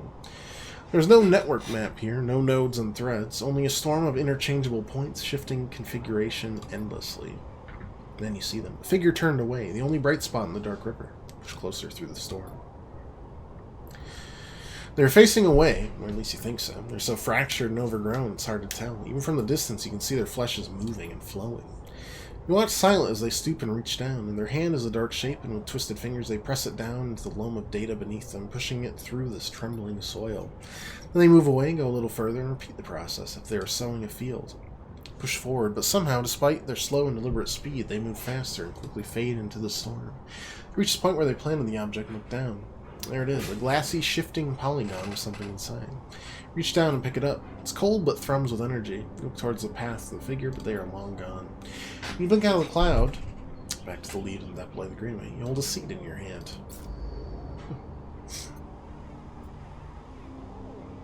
You need to find somewhere safe to plant this gift. How about in my personal garden? Well, not right now, at the very least. Okay, that did not help very much, so let's do that instead.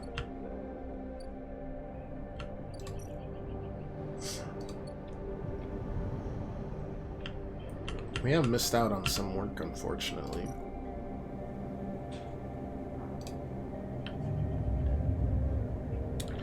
Guess we could sell the scrap, too, if we wanted to. Or use it for self-repair. How much does that work for us? Oh, wow, it doesn't. Not very good. I would have rather sold everything there.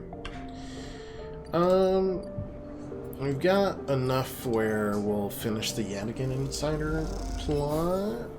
I think whether or not it's neutral or positive, we will.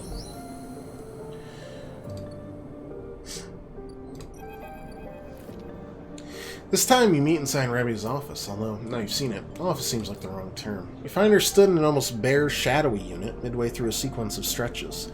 There are 2 low stools and a terminal in the corner, but it seems that most of the space is taken up by a heavy punching bag, rubber matting, and a stack of weights. When Rabia turns to greet you, you realize she is missing an arm. Prosthetic she usually wears is set in a cradle near the terminal, with colored wires running to it. Updates, she says, noticing you looking at the arm. Nothing to worry yourself with. Sorry. Don't be. I'm sure you've been on the receiving end of more invasive stares than I ever have. You both settle on the stools, Rabia crossing her legs at the top and sitting straight backed. Gia told me you've been doing the rounds, collecting ties, patrolling the warren. Some of the enforcers are impressed, and hear you handle a few difficult circumstances. Nicely done. I wanted to see for myself. If the stories are true. I'm still deciding. No, sleeper, Rabia says teasingly. Please keep me updated on any progress. She smiles a thin smile. Joking aside, I know that for you, life on the eye has been a struggle, but I hope we can do something about that from here onwards. Though some of our members may not see it this way, I know you too are a refugee. That's why you have come to us. She looks at you solemnly. Enough, Rabia. Sabine's voice cuts through the conversation. I'm tired of listening to your affected nobility. They crossed the room, Rabia's baton in their hand, the end lit with sparkling electricity.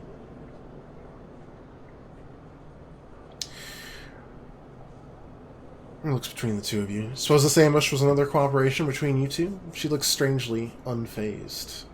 I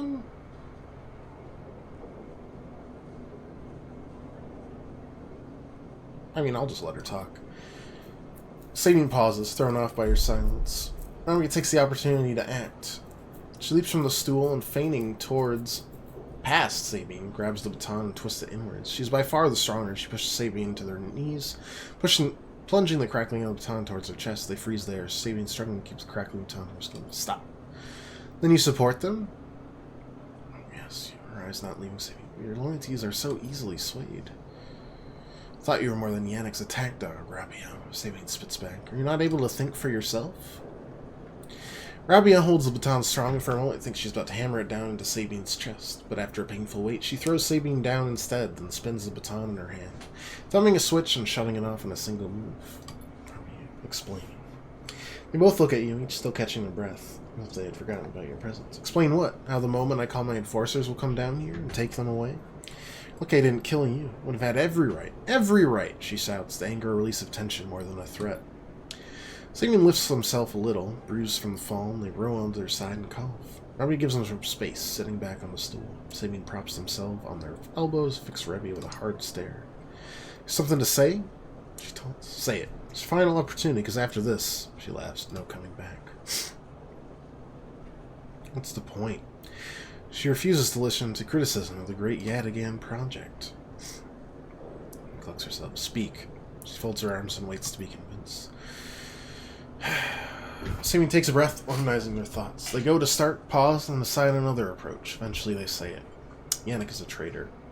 Rabia immediately flinches, her eyes going to her prosthetic arm, her muscles clenching, but she rides it out, more eager to prove Sabine wrong than she is to hurt them, at least for now. When I came here from SNR, they glance at you, gauging your reaction. It was Yannick who was one of the first to support me, to look after me. Should have known then, but I was naive and afraid. Sleeper?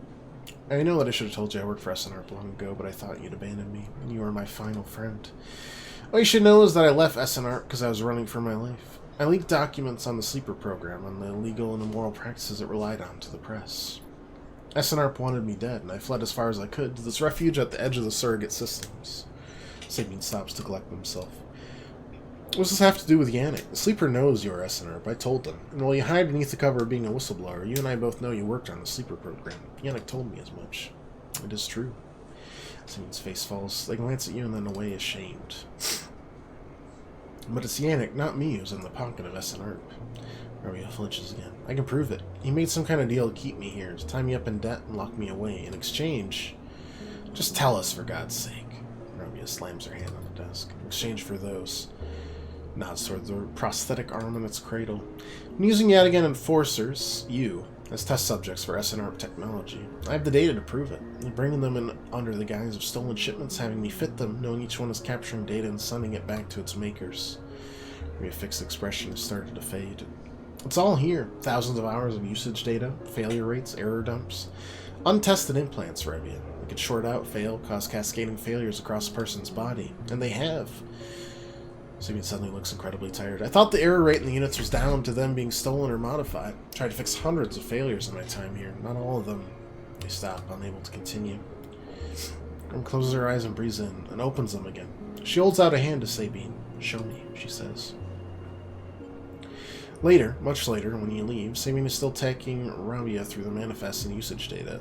Both of them crowded around the terminal. Sabine leads Ramia through each layer of Yannick's betrayal. As you leave, Sabine catches your eye and something passes between you, like a thank you or a sorry. Some other expression that communicates both sadness and hope.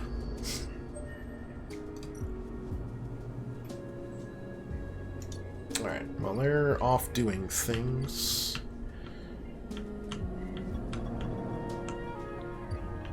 Stereo Horizon is being launched. Is it gonna... Oh, it's gonna line up with Lem and Mina. Ooh.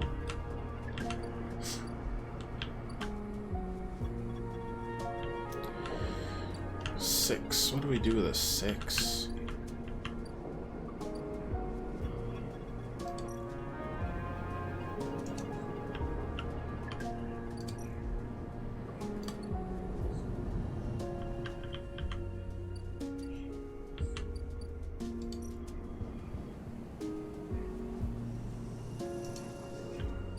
Nothing, really.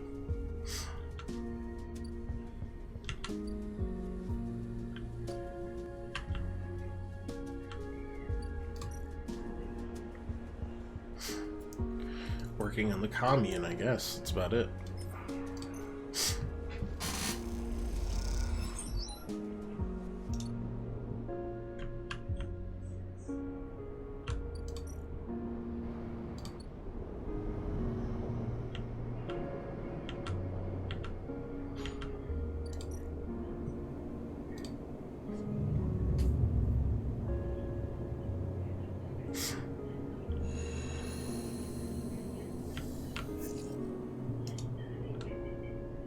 So, we've got them playing nice.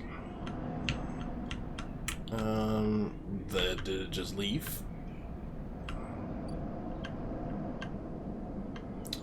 Good question. I don't see it anymore, but maybe it just went up here.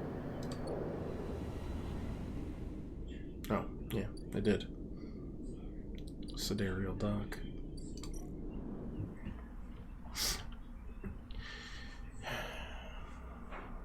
We could try to sneak on board, huh? I feel like that actually ends the game, one way or another.